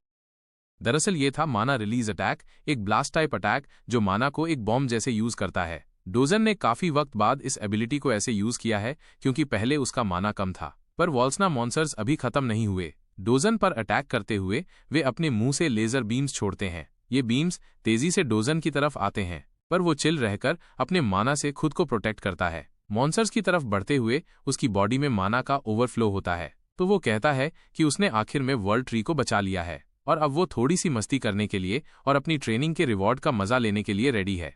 ये गंदे मॉन्स्टर्स एक और एनर्जी ब्लास्ट अटैक की कोशिश करते हैं, पर डोजन तेजी से 2 को पकड़ता है और उनके मुंह बंद कर देता है। इससे उनका अपना अटैक उनके मुंह के अंदर ही चार्ज होता है और धमाका हो जाता है, जिससे उनका वहीं फट जाता है। इन क्रिएचर्स के जिस्म मुरझा जाते हैं और 2 कीमती माना स्टोन्स डोजन के लिए गिर जाते हैं। पर ये तो बस 2 ही मरे हैं। यहाँ डोजन अपनी जिंदगी का मजा ले रहा है क्योंकि इन्हें हराने के बाद उसने कुछ इटर्नल एबर अनलॉक कर लिया। वो खुशी से मॉन्स्टर्स को काटते हुए और स्माइल करते हुए उन्हें मारता जाता है। वह आखिर में इनके ढेर सारे माना स्टोन्स चुराने में कामयाब हो जाता है। ये 1 साइडेड अटैक है जब तक वो सबको खत्म नहीं कर देता। डोजन ने तो एक तरह से लॉटरी जीत ली है। इतने सारे माना स्टोन्स मिलने के बाद इनमें उसे एक छोटा सा कॉइन या सीड जैसा भी कुछ मिलता है जो गोल्ड जैसा चमकता है। ये इटर्नल एबर है। जैसे ही वो इसे हाथ में उठाता है उसकी पावर और बढ़ जाती है। जब वो इस चिप को कुचलता है और इसकी पावर को अनलॉक करता है, उसका इतना चिल रहना बिल्कुल जुजुत्सु कासन के सुकुना की याद दिलाता है। नॉर्मल केस में यहाँ सबसे बेस्ट स्ट्रैटेजी ये है कि डोजन वर्ल्ड ट्री से माना जमा करता रहे, पर उसकी बॉडी अब माना अब्जॉर्ब करने की लिमिट पर पहुंच चुकी है। दूसरा तरीका है एबर को पूरी तरह अब्जॉर्ब करना, जिससे उसका माना बदलकर फायर माना बन जाएगा और वो यही करता है। उसकी बॉडी एकदम आग की एनर्जी का जोश पैदा करती है। पिछली जिंदगी में उसे इस इटर्नल एबर की कोई जरूरत नहीं थी और उसने इसकी परवाह भी नहीं की, पर अब उसे ये पूरा अब्जॉर्ब करना जरूरी और एक को खत्म करने में ही 10 मिनट लगते हैं। किस्मत से उसके पास इनका पूरा ढेर है, तो उसका गोल है जितना हो सके एबर को अब्जॉर्ब करना। अचानक रिफ्ट ने पब्लिक का ध्यान अपनी तरफ खींच लिया है। रिपोर्टर्स डोजन के घर के आसपास जमा हो जाते हैं, जबकि एजेंट्स और हीरो एसोसिएशन का स्टाफ सारे एरिया को प्रोटेक्ट कर रहा है। बैगंगू एक बंदे के घमंड की वजह से गुस्से में है क्योंकि उसने रिफ्ट में जल्दी घुसने की बेवकूफी की थी। ये बंदा बिल्कुल सोलो लेवलिंग वाले यंग हो जैसा दिखता है, पर थोड़ी साफ हेयर कट के साथ, वरना वो कुछ और ही लगता है। इस सब में ब्लू बालों वाला एक अच्छा आदमी भी है। इसका नाम किम हनव है। वो इस बात की वजह से डोजन की साइड ले रहा है कि उसने सबसे पहले अपनी छोटी बहन को बचाया, पर सियोंगू इस बात को बिल्कुल नहीं मानता। वो डोजन पे इल्जाम लगाता है कि वो लालची बनकर अंदर घुस गया है रिजल्ट के बारे में सोचे बिना ही। अगर वो नॉर्मल तरीके से मर जाता तो ठीक था, पर अगर रिफ्ट में मरा तो ये जगह मॉन्स्टर्स के लिए प्लेग्राउंड बन जाएगा और ये बहुत बड़ी प्रॉब्लम बन सकता है। ह्यूव गिल्ड से आगे काम करने के ऑर्डर्स मांगता है और लगता है गिल्ड ने उन्हें बस प्रोटोकॉल्स के मुताबिक काम करने को कहा है। ह्यूव पूछता है कि दुनिया भर में यूएस, चाइना, स्विट्जरलैंड, टर्की और यूके में रिफ्ट्स के बार बार खुलने के बारे में, ऐसे रिफ्ट्स का खुलना ये आम बात नहीं, और गिल्ड को इतने सारे रिफ्ट्स एक साथ मैनेज करने में प्रॉब्लम भी हो रही है। कुछ कंट्रीज ने इस प्रॉब्लम को आसानी से रोक लिया, पर साउथ कोरिया में लोग गुस्से में हैं क्योंकि एक बंदे की वजह से ये सिचुएशन डिजास्टर बन सकती है। सयोंगू इतना गुस्सा है कि उसका डोजन को मारने का मन कर रहा है और वो दुआ कर रहा है कि रिफ्ट उसे बाहर फेंक दे। बात करें उस बड़े से पर्पल गेट की जो 28 दिन पहले दिखा था, उस दिन से डोजन अंदर है। हीरो एसोसिएशन अब डर में है और इसने लेवल 1 वेव की वार्निंग भी दे दी है। डोजन की आइडेंटिटी को प्राइवेसी के लिए अभी दुनिया के सामने नहीं खोला गया, पर वे सब उसे ऑर्डिनरी पर्सन एस कह रहे हैं, जबकि दुनिया को उसकी असलियत का पता ही नहीं है। मनी लैंडिंग ऑर्गेनाइजेशन का बॉस जल्दी से सारे क्लूज जोड़ लेता है। उसका असिस्टेंट रिपोर्ट कंफर्म करता है कि डोजन इस सब में शामिल। किम यांगू, जो प्रेसिडेंट वांगचोंग का राइट हैंड मैन है, बहुत क्यूरियस है और जानना चाहता है कि डोजन के जिंदा वापस आने के चांसेस क्या हैं। असिस्टेंट बिल्कुल यकीन से कहता है कि एक नॉर्मल इंसान के जिंदा बचने के चांसेस 1% से भी कम है, पर डोजन को आम इंसान कहते ही वांगचोंग के चेहरे पर एक मजेदार स्माइल आती है। ये वही नॉर्मल बंदा है जिसने उसके आदमियों को हॉस्पिटल भेजा और हफ्तों तक बैंडेजेस में रखा। दुनिया की नज़रों में वे उस एक इंसान की ताकत को बहुत अंडर एस्टिमेट कर रहे हैं जो अकेला रिफ्ट में घुस गया है। उन्हें अभी अंदाजा नहीं कि वो कितना पावरफुल है। हंगचंग अब ये जानना चाहता है कि एक पावरफुल इंसान के जिंदा बचने के चांसेस क्या हैं। उसका असिस्टेंट कहता है कि ये हीरो के लेवल पर डिपेंड करता है और बिना सही इन्फॉर्मेशन के फैसला करना मुश्किल है। चोंग भी मानता है कि लड़ने की एबिलिटी और सर्वाइव करने की एबिलिटी अलग होती है और रिफ्ट के अंदर ये एक और लेवल की प्रॉब्लम लाती है। पर एक बात पक्की है, ये गंदा बंदा अपनी आदत नहीं छोड़ता। चोंग डोजन के परिवार को बचाना चाहता है, पर इस सबके पीछे उसका एक घटिया प्लान है। अगर डोजन वापस नहीं आता तो ये कमीना उनके ऑर्गन्स बेचने का प्लान बना रहा है, और अगर आता भी है तो उस पर लोन का इल्जाम लगा देगा। ये बंदा तो हद से ज्यादा घटिया है। दूसरी तरफ वर्ल्ड ट्री हमेशा की तरह अपने ओरा को फैला रहा होता है। यहाँ डोजन पूरे फोकस के साथ अपनी ट्रेनिंग पूरी करने में लगा है। उसका जिस्म अब फ्लेम माना से भर गया है। उसे पता ही नहीं चलता कि कितना वक्त गुजर गया है, पर वो 10,100 फायर स्टोन्स अब्जॉर्ब कर रहा है। इससे उसने इतना फायर माना जमा कर लिया कि वो इसे अपनी मर्जी से चला सकता है। ऊपर से एक साइड इफेक्ट के रूप में उसकी आग के खिलाफ रेजिस्टेंस भी बढ़ गई है। वो अपनी पुरानी जिंदगी की पावर को और अब की जिंदगी की पावर को कंपेयर करता है। सिर्फ फायर एट्रीब्यूट के हिसाब से देखता है तो वो सोचता है कि ट्रेनिंग की वजह से इस एबिलिटी मेंस्ट हासिल करके उसने थोड़ी हद तक अपनी पुरानी पावर को पीछे छोड़ दिया है। वर्ल्ड ट्री को गले लगाते हुए वो इसके साथ एक अच्छा टाइम गुजारता है। ये ट्री हमेशा उसके काम आया है, पहले भी और अब भी, इसलिए डोजन इसके लिए दिल से थैंकफुल है। अपने माना स्टोन साथ ले जाने के लिए उसने पत्तों से एक छोटा सा बैग बनाया है ताकि उनमें स्टोर कर सके। सारे स्टोन्स कलेक्ट करके डोजन समझता है कि शायद वो इस एंजल ट्री को दोबारा नहीं देख पाएगा, पर फिर भी उम्मीद करता है कि अगर ये डिवाइन ट्री कभी खतरे में आया तो वो जरूर मदद को आएगा और वो अपनी जान देकर इसे प्रोटेक्ट करेगा। उस रात डोजन आखिर में रिफ्ट से बाहर निकल आता है और वो एकदम ठीक होता है। उसे कोई भी आसपास फील नहीं होता। शायद लोगों ने ये बात मान ली कि वो अंदर मर चुका है और मॉन्स्टर वेव कभी भी निकल सकती है, पर उसे किसी पावरफुल इंसान की प्रेजेंस फील होती है। वह इधर उधर भागता है और सोर्स का पीछा करता है। थोड़ी देर बाद वो 2 एजेंट्स तक पहुंचता है। एक बहुत गुस्से में होता है और दूसरा चिल होता है। ये वही हुनूव और सयोंगू हैं जो पिछली बार बहस कर रहे थे। उनके आउटफिट से ही उसे पता चल जाता है कि ये हीरो एसोसिएशन के हैं। मतलब अगर वो पकड़ा गया तो बात बहुत बिगड़ जाएगी। इससे बचने के लिए वो एक फ्लेम का गोला बनाता है और जोर से हवा में फेंक देता है। यह अटैक एक बिल्डिंग के पार जाता है और एक जोर का धमाका करता है। दोनों एजेंट्स हुनूव और सियोंगू धमाके की आवाज सुनते ही अलर्ट हो जाते हैं। जब उन्हें पता चलता है कि ये आग है, वे इसके पीछे दौड़ते हैं। वहां वे लोगों को डर के मारे खड़ा देखते हैं। सायोंगू पूछता है कि ये सब क्या तमाशा है, जबकि डोजन अपने फ्लेम पावर से इम्प्रेस्ड हो जाता है। इसकी एक्यूरेसी इतनी अच्छी है कि ये उसके लिए काम आएगी। अपने पुराने दोस्त टस्क की याद में वो सोचता है कि क्या वो फायर मेज, जो कॉन्टिनेंट का सबसे मजबूत फायर मेज था, उसके अब के फ्लेम लेवल से इम्प्रेस्ड होता या नहीं। अचानक हुनूव के फास्ट सेंसेस उसे रिफ्ट की तरफ अलर्ट करते हैं। वो कुछ एक्टिव हो रहा है। उनकी आंखों के सामने रिफ्ट धुंध में गायब हो जाता है। दोनों एजेंट साइट पर दौड़ते हैं और उन्हें यकीन नहीं आता कि रिफ्ट का दुनिया से कनेक्शन खत्म हो गया है। इधर डोजन अपनी अगली मंजिल की तरफ बढ़ रहा है बिना किसी प्रॉब्लम के। अगली सुबह मापो के उस रिफ्ट के बारे में न्यूज आती है जो 1 महीने तक रहा। यह ऐलान किया जाता है कि एसियो डोजान के जोन में घुसते ही 29 दिन बाद रिफ्ट गायब हो गया और हीरो एसोसिएशन का मॉन्स्टर वेव के आने का डर गलत था। लोगों ने कभी नहीं सोचा था कि रिफ्ट अचानक गायब हो जाएगा, इसलिए वे अभी भी इसकी इन्वेस्टिगेशन कर रहे हैं। उन्हें यह भी समझ नहीं आ रहा कि रिफ्ट के गायब होने के वक्त जंकयार्ड में लगी आग की वजह क्या थी। इससे ज्यादातर लोग ये मान रहे हैं कि एसियो डोजन मर चुका है और ये उसके अपने किए का नतीजा है। उन्हें क्या पता कि डोजन सबके सामने छुपा हुआ है और लोगों के अलग अलग ओपिनियंस को देख रहा है। कुछ उस बेचारे लड़के के लिए हमदर्दी दिखा रहे हैं जो अपनी जान गंवा बैठा है। पर रिफ्ट के गायब होने का सुनकर डोजान का दिल टूट गया था। वो मायूस है कि अब वह वर्ल्ड ट्री से दोबारा नहीं मिल सकता, चाहे वो वर्ल्ड ट्री को प्रोटेक्ट ना कर सके। पर एक और चीज है जो वो अपनी जिंदगी में बचा सकता है, और वो वापस HCS कैपिटल चला जाता है। अंदर ये बेवकूफ डोजन की मौत की खुशियां मना रहे हैं, ये सोचते हुए कि अब वे दादी और उसकी बहन को आसानी से खत्म कर देंगे। चांगजाब वैसा ही बंदा है जो लोगों को निचोड़कर मार देता है। एक फ्रॉड बंदा बात कर रहा है कि छोटी बहन को बड़ा होने देना चाहिए ताकि उसे दूसरे तरीके से यूज कर सकें। जब ये लोग बिना सोच समझ के बकवास कर रहे होते हैं, तभी एक जानी पहचानी आवाज उन्हें सलाम करती है और उनके बॉस को बुलाती है।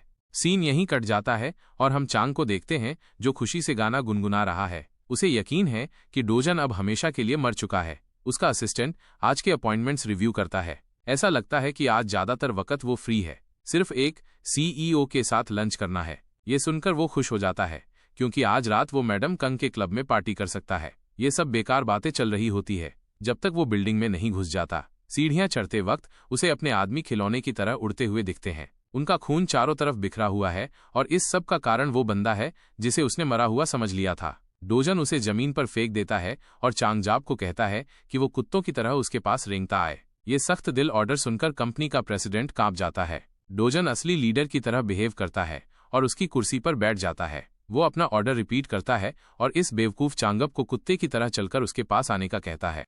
बिना टाइम जाया किए वो कुत्तों की तरह रेंगता है। डोजन हमेशा की तरह जालिम बन जाता है और उसे भौंकने का कहता है क्योंकि ये बंदा जानवर जैसा ट्रीट होने के लायक है। उसका जोर से दिया गया ऑर्डर चांगजाब को जलील कर देता है। उसे भौंकने में 1 सेकेंड लगता है, पर डोजन बिल्कुल खुश नहीं होता। वो खुद उसे जानवर बनाता है और बार बार भौंकने का ऑर्डर देता है ताकि सब सुन सकें। डोजन प्रेसिडेंट को इंसान की तरह बिल्कुल भी ट्रीट नहीं करता जैसा वो प्रेसिडेंट दूसरों के साथ करता है। डोजन पॉइंट करता है कि इस तरह के कमीने लोग सिर्फ ऊपर से वफादार दिखते हैं, पर मौका मिलते ही पीछे से छुरा घोंप देते हैं। उसका नाम लेकर वो ठंडी आवाज में कहता है कि उसकी जिंदगी में ऐसे 2 कौड़ी के इंसानों के साथ काफी एक्सपीरियंस हुआ है।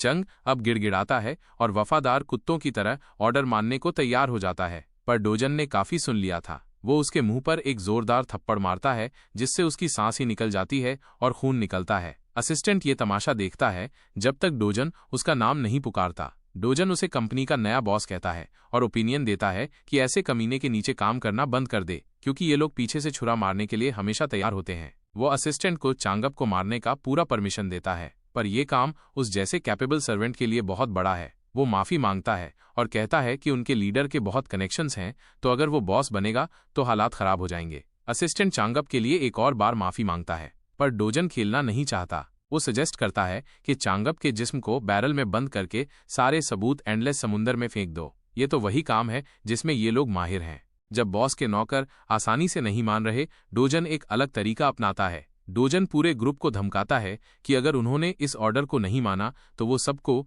गेट में मॉन्स्टर्स का खाना बनाने के लिए फेंक देगा। बस ये बात सुनते ही सब लोग चंगेब को मारना शुरू कर देते हैं। वो और नहीं सह सकता और अपनी जान की भीख मांगता है और वादा करता है कि कभी धोखा नहीं देगा और हमेशा डोजन के नीचे सर्व करेगा। ये सुनकर डोजन थोड़ी सोच में पड़ जाता है, चाहे वो अभी चांगब को मार दे और अपने सारे मसले खत्म कर ले।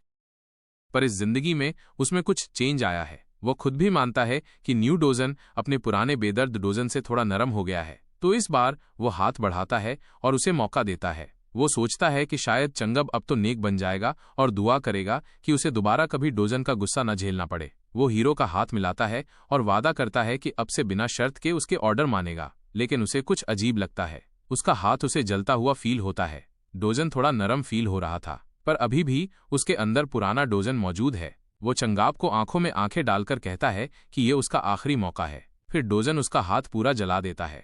उसका हाथ एक जली हुई पेस्ट में बदल जाता है। मीटिंग के आखिर में वो प्रेसिडेंट के दर्द भरे चीखों को नजरअंदाज करता हुआ निकल जाता है। जाते वक्त एक आखिरी वार्निंग देता है, अगर इनमें से किसी ने भी उसकी फैमिली के रास्ते में आने की कोशिश की, डोजन खुद उनका काम तमाम करेगा। अब उनका एक नया टास्क है। ये लोग हमेशा के लिए उसकी फैमिली की हिफाजत के लिए रिस्पॉन्सिबल हैं। अब ये है ट्रेटर्स को हैंडल करने का सही तरीका।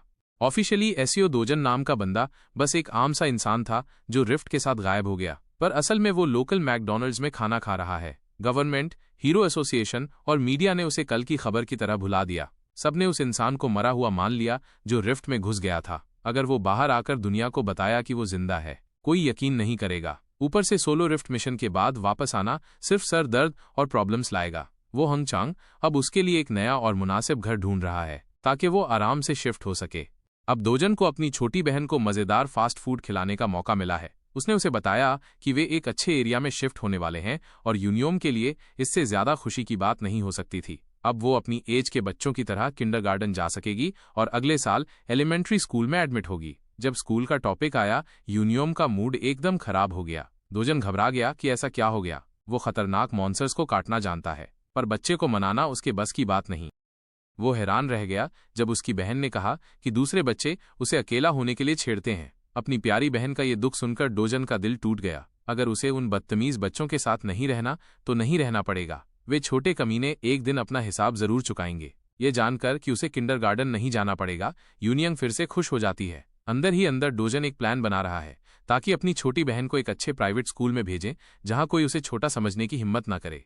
उस रात सीओ डोजन को पता चला कि किम यंगू ने उसकी दादी और बहन को रिफ्ट के वक्त किसी रैंडम मोटेल में छुपा दिया था। ये कमीना माफी मांगते वक्त अपनी कमर तोड़ने वाला था और कहता है कि मोटेल उनकी कंपनी के मैनेजमेंट में है तो ये किसी और जगह से ज्यादा सेफ है। डोजन के पास आज योंगू से उलझने की एनर्जी नहीं, तो वो बस कमरे में घुस जाता है और अपनी दादी को दोबारा देखता है। छोटी यूनियन उस पर चढ़कर गले लग जाती है और दादी उसका हाथ पकड़कर आंसुओं के साथ खुशी से देखती है। वो बस अपने पोते को जिंदा देखकर खुश है। पहले तो ये हीरो दंग रह गया, पर जब उसे अपनी फैमिली का इतना प्यार फील हुआ, उसने उनके प्यार को स्माइल के साथ कबूल किया। छोटी यूनियन को मैकडॉनल्ड्स का खाना बहुत पसंद है, तो वे लोग वहां खाना खाने चले जाते हैं। आज कहीं से डोजन की बहन ने उसके हीरो वाले काम के बारे में पूछा। डोजन ने पूछा कि क्या उसे हीरो भैया पसंद है। यूनियन ने बेफिक्री से कहा कि नहीं, उसे हीरो भैया पसंद नहीं।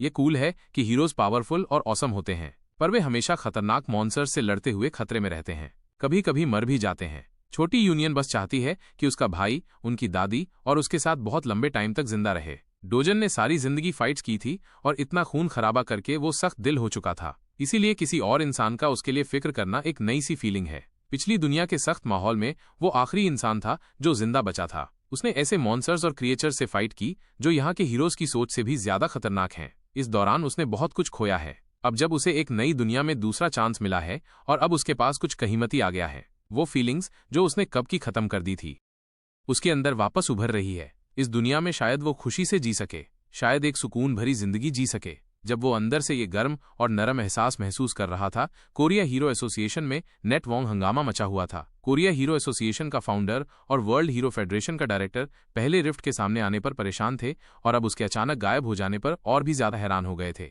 उनके बेस्ट लोगों ने साइट को इन्वेस्टिगेट किया पर कोई न्यू इन्फॉर्मेशन नहीं मिली। उसे इस बात का गुस्सा आ रहा था कि उसके अंडर एरिया में इतना कुछ हो गया और उसे कुछ भी नहीं पता। उन्हें इस बात का भी ध्यान रखना होगा क्योंकि एक अचानक गायब हुआ रिफ्ट कभी भी वापस आ सकता है। उसकी असिस्टेंट उसकी परेशानी से एग्री करने की कोशिश करती है। वो सोचती है कि अगर मॉन्स्टर वेव होती तो बेहतर होता, कम से कम अननोन चीजों की फिक्र नहीं होती। डायरेक्टर टवांग उसकी बात काट देता है और गुस्सा होने से पहले रुक जाता है। चाहे वो अचानक होने वाली तबाही से परेशान है, पर वो कोलुश है कि कोई नुकसान नहीं हुआ। नेट वोंग दुनिया के टॉप्स और रिस्पेक्टेड और पावरफुल हीरोज में से एक है। लोग कहते हैं कि अगर वो प्रेसिडेंट के लिए इलेक्शन लड़े तो हिस्ट्री के सबसे ज्यादा वोट से जीतेगा। उसकी बात और इन्फ्लुएंस किसी भी अच्छे ग्रुप को आसानी से गिरा सकता है, पर खुशकिस्मती से उसे ना तो किसी कंट्री के लीडर की पावर चाहिए, ना ही किसी का पैसा। उसका एक ही गोल है, अपने लोगों को प्रोटेक्ट करना। दूसरे लफ्जों में वो एक अच्छा इंसान है। चाहे जितना भी टाइम जाया हो रहा है, वो रिफ्ट के आसपास के एरिया की गहरी इन्वेस्टिगेशन चाहता है। पास के रहने वालों ने अपनी प्रॉपर्टीज एसोसिएशन को बेचने के लिए हाँ कर दी है, तो इन्हें यहाँ से दूर भेजना अब कोई मसला नहीं है। उनकी तसल्ली देने के लिए टाइवोंग उन लोगों को मार्केट प्राइस से ज्यादा पैसा देना चाहता है। इतनी परेशानी देने के बाद ये कम से कम है जो वो उनके लिए कर सकता है। सब ट्रस्टेड सोर्सेज ने बताया कि अलग अलग कंट्रीज में कई रिफ्ट्स खुले हैं। इसका जो भी मतलब समझो, लेकिन कुछ तो चल रहा है। यूनाइटेड स्टेट्स और चाइना ने अपने रिफ्ट्स को कंट्रोल करने के स्टेप्स शुरू कर दिए हैं। बड़े कंट्रीज में यूनाइटेड किंगडम को सबसे बड़ा मसला, जबकि पुराने और पावरफुल हीरोज दूसरे रिफ्ट्स को क्लियर करने के लिए भेजे गए। यूके का स्क्वाड बिल्कुल बेकार था। यूनाइटेड किंगडम में हालात बहुत खराब थे। उनका महीने भर का मिशन जो रिफ्ट को खत्म करने का था, आखिर में बुरी हार के साथ खत्म हो गया। यूके रिफ्ट वेव अब ऑफिशियली शुरू हो चुकी है।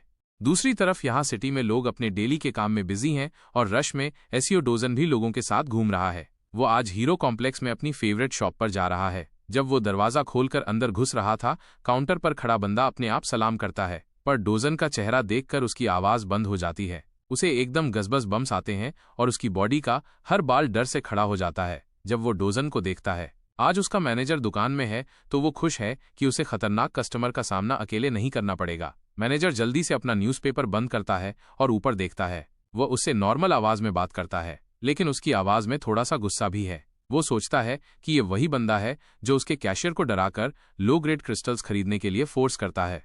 डोजन बेफिक्र होकर अपना बैकपैक उतारता है और जमीन पर फेंक देता है।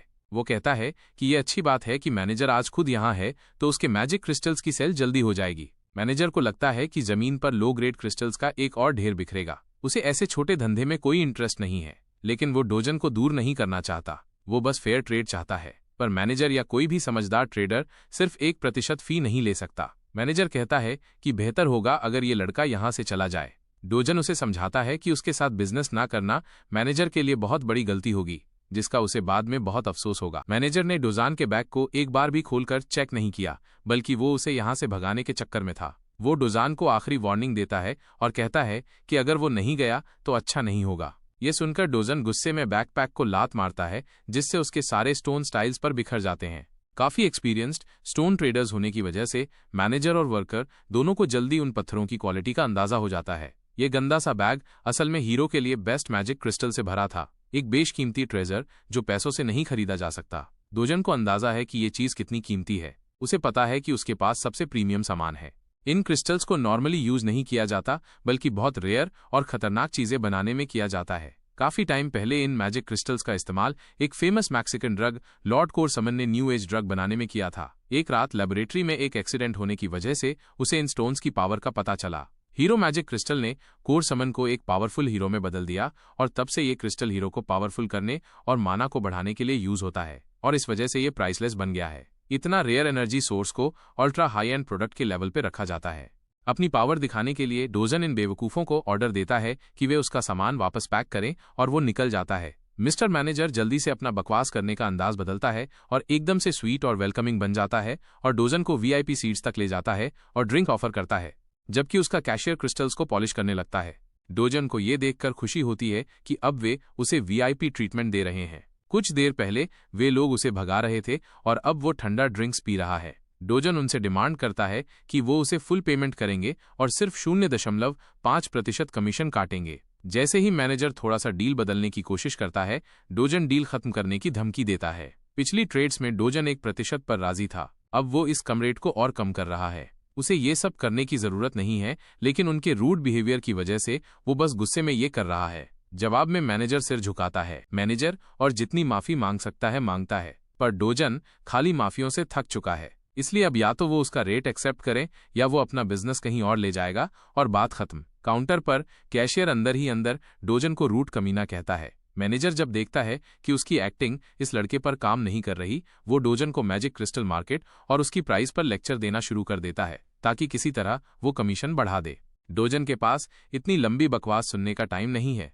वो अपना ड्रिंक खत्म करता है और सीट से उठता है, जिससे मैनेजर घबरा जाता है। उसे लगता है कि उसकी जिंदगी का सबसे बड़ा डील उसके हाथों से निकल रहा है। मैनेजर 9% कमीशन ऑफर करता है, लेकिन डोजन के रिजेक्ट करने के बाद 8% बोलता है। ये 8 से 7.65% तक जाता है। अगर वो इस पॉइंट पर डील करता है तो उसकी दुकान को कोई प्रॉफिट नहीं होगा। जब मैनेजर थक हार कर सैड हो जाता है, डोजन एकदम से 1% पर राजी हो जाता है, और वो भी सिर्फ इसलिए क्योंकि उसने पहले भी उनके साथ ट्रेड किया था। दिल ही दिल में मैनेजर चीखना और इस चोर को कोसना चाहता है, पर वो ये प्रोडक्ट छोड़ नहीं सकता। डोजन की बातें मैनेजर को इतना एक्साइटेड कर देती है कि वो डर से परेशान हो जाता है। वो बताता है कि आज जो बैग लाया है उसके अलावा उसके पास ऐसे प्राइसलेस क्रिस्टल्स के 7 और बैग हैं। उसकी बात जैसे ही खत्म होती है, मैनेजर जल्दी से कॉन्ट्रैक्ट बनाता है और साइन कर देता है। कुछ मिनट की फॉर्मेलिटीज के बाद 67 बिलियन वन डोजन के बैंक अकाउंट में ट्रांसफर हो जाता है। ये लगभग $48 मिलियन है। अगर वो इस रेट पर बाकी बैग सेल करेगा तो जल्द ही अपना ड्रीम $10 बिलियन वन का घर ले सकता है। मसला ये है कि नॉर्मल गेट से high grade magic crystals collect करने में बहुत टाइम लगता है। अगर वो रिफ्ट जोन्स में फ्रीली ट्रैवल करने का तरीका ढूंढ ले तो वो हजारों बिलियंस के स्टोन्स कलेक्ट कर सकता है।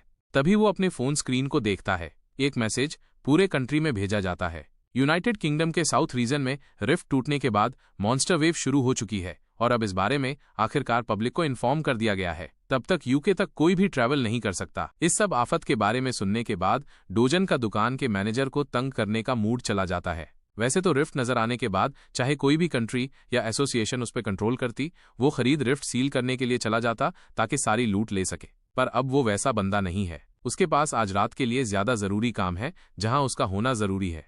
आज रात का डिनर डोजन के खर्चे पर है। डोजन और उसकी फैमिली एक महंगे रेस्टोरेंट में महंगा मीट खा रहे हैं। छोटी यूनियन की आंखों में पानी आ गया जब उसने ग्रिल्ड बीफ का मार्बलिंग देखा। वे लोग फूड एंजॉय करते हैं और वेटर्स महंगा मीट और मज़ेदार साइड डिशेस टेबल पर लाते हैं। मेन्यू के प्राइस टैग देखकर दादी एकदम परेशान हो जाती है और डोजन से पूछती है कि क्या इतना महंगा खाना खाना ठीक होगा, क्योंकि वहाँ उनसे 100 ग्राम के लिए 250 वन चार्ज किए जा रहे हैं, जो नॉर्मल लोगों के लिए काफ़ी महंगा है।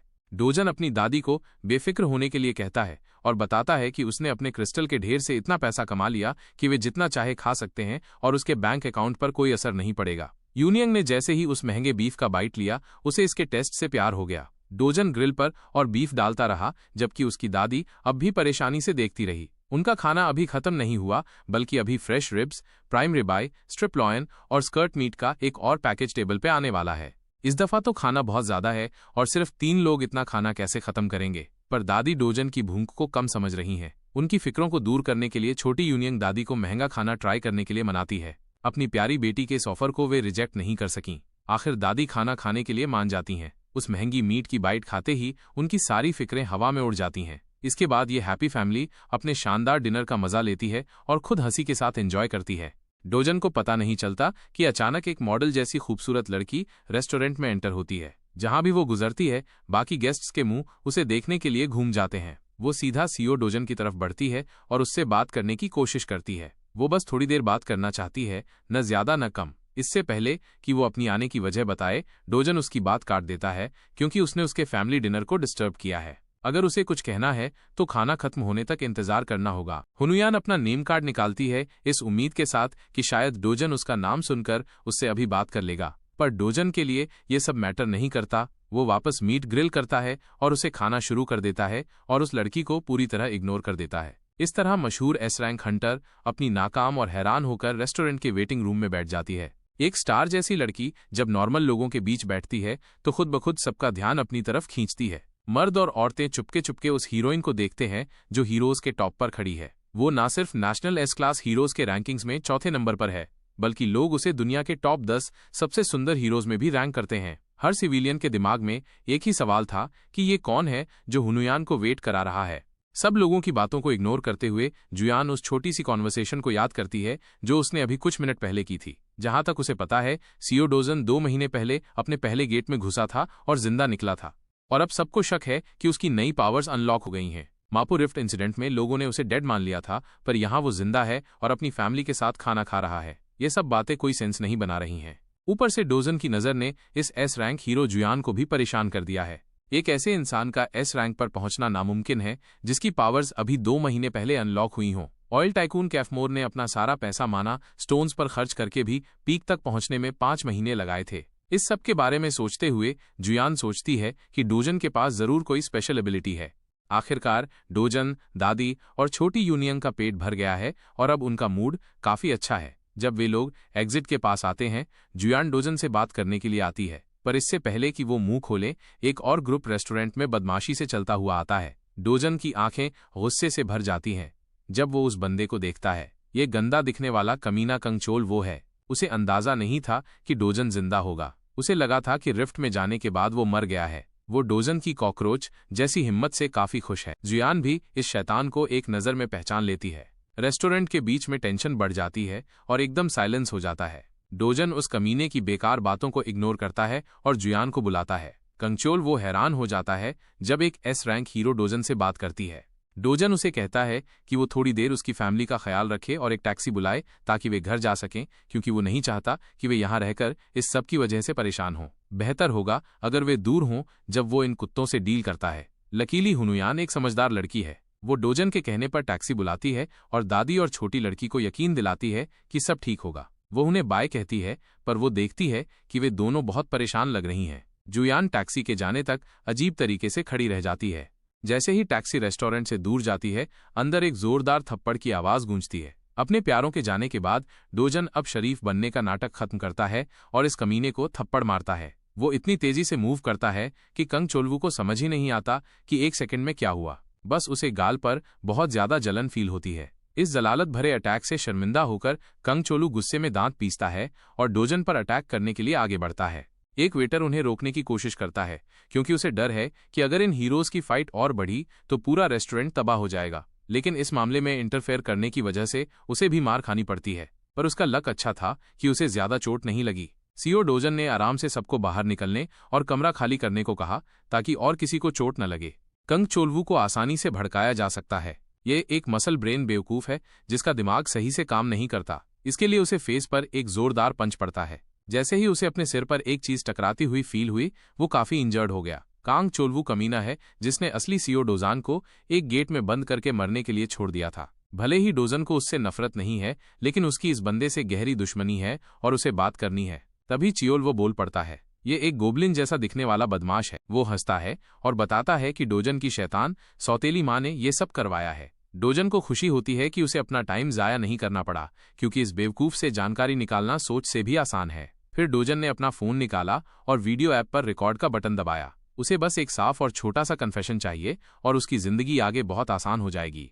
एक बार फिर चियोलव उसके इस एटीट्यूड की वजह से काफी इंसल्ट फील करने लगा। उसने सारी पावर अपने मुक्के में जमा की और डोजन की मां को गाली देते हुए उस पर अटैक कर दिया। वह उस काम को खत्म करना चाहता है जो पहले फेल हो गया था। वो सीईओ डोजन को एक बार और हमेशा के लिए मारना चाहता है, लेकिन उस बड़े बदमाश का लक आज खराब है, क्योंकि उसके सिंपल अटैक्स डोजन की अल्टीमेट पावर के आगे कुछ नहीं है। डोजन ने उसके वीक पंच का जवाब एक नरम छुहान से दिया और दुश्मन का मुक्का ऐसे उड़ गया जैसे किसी बाउंसी दीवार से टकराया हो। कंग चोल्वू ने पहले कभी ऐसा कुछ नहीं देखा। आमतौर पर वो बस जोर जबरदस्ती से हर किसी को मार देता था। अब लगता है कि उसका सामना किसी ऐसे बंदे से है जो उसके छोटे से मटर दिमाग से बहुत आगे है। अचानक वो अपने पैरों से धक्का खाकर गिर जाता है। डोजन उसकी बॉडी को शिकारी की तरह खेलते हुए फॉलो करता है, जैसे शिकार के साथ खेल रहा हो। पूरे रेस्टोरेंट में मुक्कों से खोपड़ी तोड़ने की आवाजें गूंजती हैं। दूसरी तरफ वेटर अपनी पूरी कोशिश से पुलिस को कॉल करने की कोशिश करता है। कॉल बटन दबाने से पहले एक नाजुक हाथ ने फोन खींच लिया और उसकी तरफ स्माइल करना शुरू कर दिया। हुनुयान ने वेटर को यकीन दिलाया कि वो सब संभाल लेगी, इसलिए पुलिस को इन्वॉल्व करने की जरूरत नहीं है। वेटर बस इतने मुश्किल टाइम में एक तसल्ली भरा चेहरा देखकर खुश थी। यहाँ पर कांग चोल्वू की बॉडी पर थप्पड़ों और मुक्कों की बरसात हो रही है और उसे सांस लेने का मौका भी नहीं मिल रहा। जहां तक जुयन को पता है, ये निकम्मा एक बी रैंक हीरो है। इस रैंक के साथ बहुत कम लोग हैं जो उसे इतना बुरी तरह मार सकते हैं। जिस हिसाब से कैग पिट रहा है, डोजन को शायद ए रैंक क्लासिफाई किया जा सकता है। फिर भी ये लड़ाई थोड़ी बहुत एक तरफा लग रही है, क्योंकि अभी तक सिर्फ डोजन ही सबको मार रहा है। इससे पहले की बात और बिगड़े, हुनुयान डोजन को एक पल के लिए रुकने को कहती है। उसे बस इस बात की फिक्र है कि अगर डोजन ने उसे और मारा तो कहीं कांगचोल्वू मर न जाए। डोजन कुछ सोचता है और फिर उसकी बात मान लेता है। फिर डोजन उस गोबलिन के ढीले जिस्म को जमीन पर फेंक देता है और अपने हाथ साफ कर लेता है। ये देखते हुए कि दोनों के बीच शायद कोई पुरानी दुश्मनी है, जुयान ने डोजन से पूछा कि वो कांग चोल्वू के बारे में कितना जानता है। डोजन को पूरा सच नहीं पता था, पर उसे इस कमीने के बारे में काफी कुछ पता है जो इसे मारने के लिए काफी है। हुनुयान ने उसे वार्न किया कि इस बदमाश कांग चोल्वू का link S rank hero Kang Yong पियो से है। डोजन को ये पहले से पता है और उसे कोई प्रॉब्लम नहीं है। जुयान ने कभी इतना बेवकूफ और पागल बंदा नहीं देखा था। इस बंदे को इस बात की फिक्र नहीं कि एस रैंकर उसका क्या हाल कर सकता है। हुनुयान ने समझाया कि कंग योंग पियो अपने शैतानी कजिन का बहुत ख्याल रखता है। इस रेस्टोरेंट में होने वाली फाइट की न्यूज उस पावरफुल बंदे के कानों तक जरूर जाएगी, और जब ये होगा तो बहुत खून बहेगा। डोजन को हंसी आ रही थी जब वो ये सब सुन रहा था। वो कहता है कि वो किसी एस रैंकर से नहीं डरता। उसे इसकी कोई फिक्र नहीं कि फ्यूचर में क्या होने वाला है, बल्कि इस बात की फिक्र है कि जोयान उसकी जिंदगी के बारे में इतना कुछ कैसे जानती है। अब जब गोबलिन नीचे है, डोजन की दुश्मनी इस जासूस जानकारी रखने वाली एस रैंकर पर शिफ्ट हो गई है। डोजन उसे हैरानी से घूरता है। हुनुयान कोई ऐसी वैसी हीरो नहीं, बल्कि एस रैंक हीरो है। वह एक सिंपल आंखों की धमकी से नहीं झुकेगी। बात बदलते हुए उसने अचानक विजिट के लिए माफी मांगी और अपने अचानक आने का रीजन बताया। उससे कहा कि उसके अंकल ने बस उसे ये बात करने के लिए भेजा है। लेकिन जब उसे पता चला कि डोजन ने हीरोज के रेयर मैजिक क्रिस्टल्स का बैग बेचा है, तो इस एस रैंक हीरो के दिल में एक प्लान आया है। इसलिए वो बाकी के क्रिस्टल्स खुद लेना चाहती है। हुनुयान कहती है कि वो डोजन के पास पड़ी हर एक चीज खरीदने को तैयार है, चाहे वो जिस भी प्राइस पर बेचे। डोजन उसे वार्न करता है कि ये सस्ता नहीं होगा, और वैसे भी उसके पास ढेर सारा कीमती खजाना पड़ा है। वो उसे यकीन दिलाती है कि एक एस रैंक हीरो के पास नॉर्मल लोगों से हजारों गुना ज्यादा पैसा होता है। डोजन को अपना सामान बेचने से कोई प्रॉब्लम नहीं है, बस डील करने से पहले उसकी एक शर्त है। ये कोई बड़ी बात नहीं है, सिर्फ एक छोटा सा फेवर है, खास तौर पर हुनुयान जैसी मशहूर एस रैंकर के लिए। दूसरी तरफ सिटी में एक जगह पर महंगी शराब की बोतलों के जमीन पर गिरने की आवाजें सुनाई दे रही हैं। डोजन की शैतान सौतेली माँ उसके जिंदा होने की न्यूज सुनकर पागल हो रही है। उसके लोगों ने इतना यकीन दिलाया था कि वो लड़का रिफ्ट में मर गया है, पर अब उसे खबर मिल रही है कि डोजन एक पावरफुल हीरो की तरह जिंदा बच गया। उसका गंजा असिस्टेंट भी तंग आ चुका है। ऐसी बॉस के नीचे काम करने का जरा भी मजा नहीं है। डोजन के मरने की न्यूज देने की वजह से वो उस पर गुस्सा थी, लेकिन इसमें उसकी भी गलती नहीं है। हीरो एसोसिएशन ने भी डोजन को डेड मान लिया था। सौतेली माँ बहाने नहीं सुनना चाहती थी, वो एक्शन चाहती है। ये सब कम नहीं था, लेकिन जैसे ही वो ये खबर सुनती है कि कंगचोल वो भी डोजन से मार खाकर आया है, उसका गुस्सा और बढ़ जाता है। एक बात कंफर्म हो चुकी है कि डोजन को पता है कि उसे मारने का प्लान उसकी माँ ने ही बनाया है। अब डोजन की सौतेली माँ के लिए काफी प्रॉब्लम बन सकती है। ये सोचकर कि उसका नाम आ सकता है, वो डर से कांपने लग जाती है। वो डोजन से इतना नहीं डरती, उसे ज्यादा फिक्र इस बात की है कि जब डोजन के बाप को उसकी हरकतों का पता चलेगा तो क्या होगा।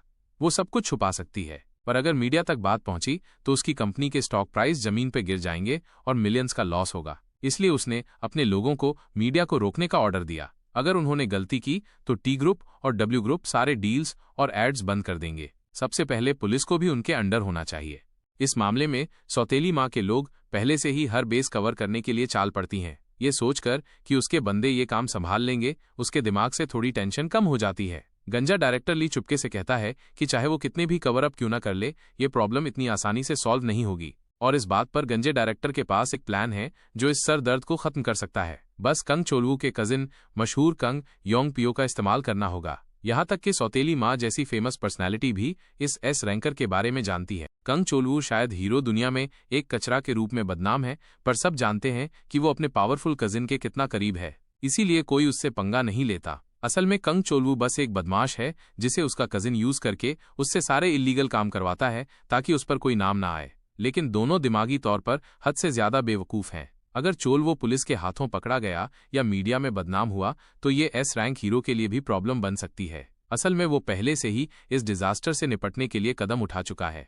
यहाँ सौतेली माँ ने फैसला कर लिया है, वो जल्दी से कंगो पियो से मिलना चाहती है। खतरे की बात यह है कि अब HCS कैपिटल का प्रेसिडेंट हंगचोंग भी खुलेआम उसके दुश्मन डोजन के साथ मिल गया है। अब वो डोजन की फैमिली का ख्याल रखता है। इसके लिए सौतेली माँ 1 मिनट में पुलिस प्रोसिक्यूटर से बात करना चाहती है, जो उसका साथ छोड़ते हैं। उन्हें उसकी पूरी कीमत चुकानी पड़ती है। अगले दिन हम एक ग्रुप ऑफ हीरोज को देखते हैं जो कोरिया के 37 रिफ्ट जोन्स में से एक में घुस रहे हैं। इन रिफ्ट जोन्स में से 5 को सिक्योर्ड गेट्स में बदला जा रहा है। बाकी सिर्फ हीरो एसोसिएशन से जुड़े हीरोज ही स्केड्यूल के साथ रेड कर सकते हैं। आज मिस हुनुयान खरूद एक टीम लीड कर रही है। अपने एस रैंक आईडी के साथ वो गेट्स में अनलिमिटेड एंट्रीज कर सकती है। जहां इस ग्रुप में सब फैंसी वेपन्स और कलरफुल आर्मर पहने खड़े थे, इसी रश में एक नौजवान खड़ा था जिसने सिर्फ एक पुरानी सी हुडी पहनी हुई थी।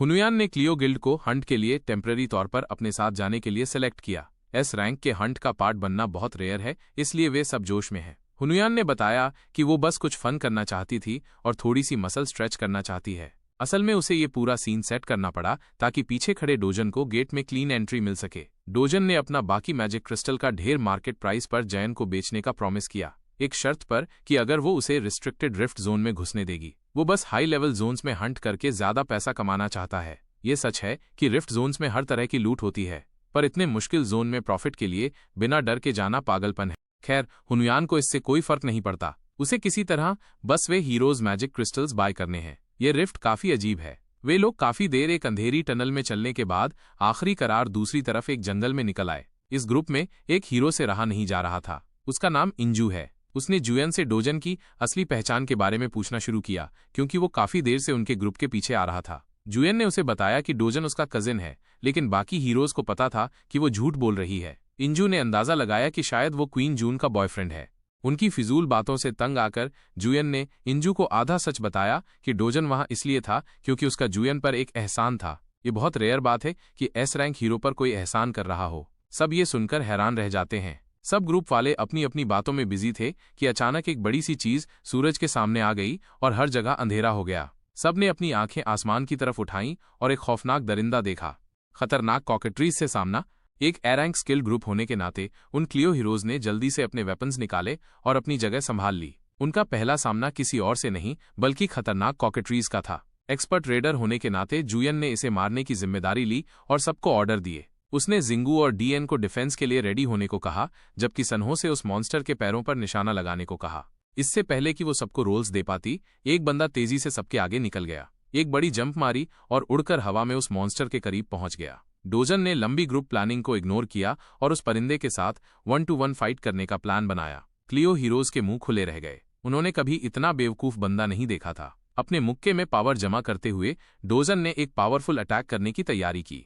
इससे कुछ देर पहले गिल्ड मास्टर इंजू अपने खराब लक की वजह से परेशान थी। वे अभी गेट में घुसे ही थे कि एक पावरफुल मॉन्स्टर आ गया। ग्रुप के ऑर्गेनाइज होने से पहले ही डोजन ने अपना बैग जमीन पर फेंक दिया। जुयान उन सबको ऑर्डर दे रही थी, तभी वो हवा में एक तेज गोली की तरह जंप कर गया था। ऐसा लग रहा था जैसे कोई स्पीड डीमन हो। एक जंप में ही वो उस मॉन्स्टर परिंदे के पास पहुंच गया था। आसमान में होते हुए भी उसने अपने आसपास फील्ड कंट्रोल में कर लिया था। उसकी फायर पावर काफी ज्यादा बढ़ चुकी है। ये मॉन्स्टर सिर्फ दिखने में खौफनाक था और सिर्फ उसका साइज बड़ा था, क्योंकि ना तो वो तेजी से उड़ सकता था, ना उसका रिएक्शन टाइम सही था। उसने डोजन के अटैक को रोकने की कोशिश की, मगर डोजन का अटैक उसकी सोच से भी ज्यादा पावरफुल और फास्ट था। कुछ ही सेकंड्स में सब चेंज हो गया था। डोजन ग्रुप के सामने नीचे उतरा और मजे की बात उसे पसीना तक नहीं आया। कॉकेट्रीज मरने के करीब था। उसके फेस पर डोजन के पंच का निशान साफ दिख रहा था। क्लियो गिल्ड के लोग अपने एस रैंक हीरो के साथ हैरान खड़े थे जब उनके सामने कुछ सेकंड शो में एक बड़ा मॉन्स्टर गिर गया। डोजन ने अपना पैर उठाया और परिंदे के सर पर मारना शुरू किया जब तक उसका कीमा नहीं बन गया।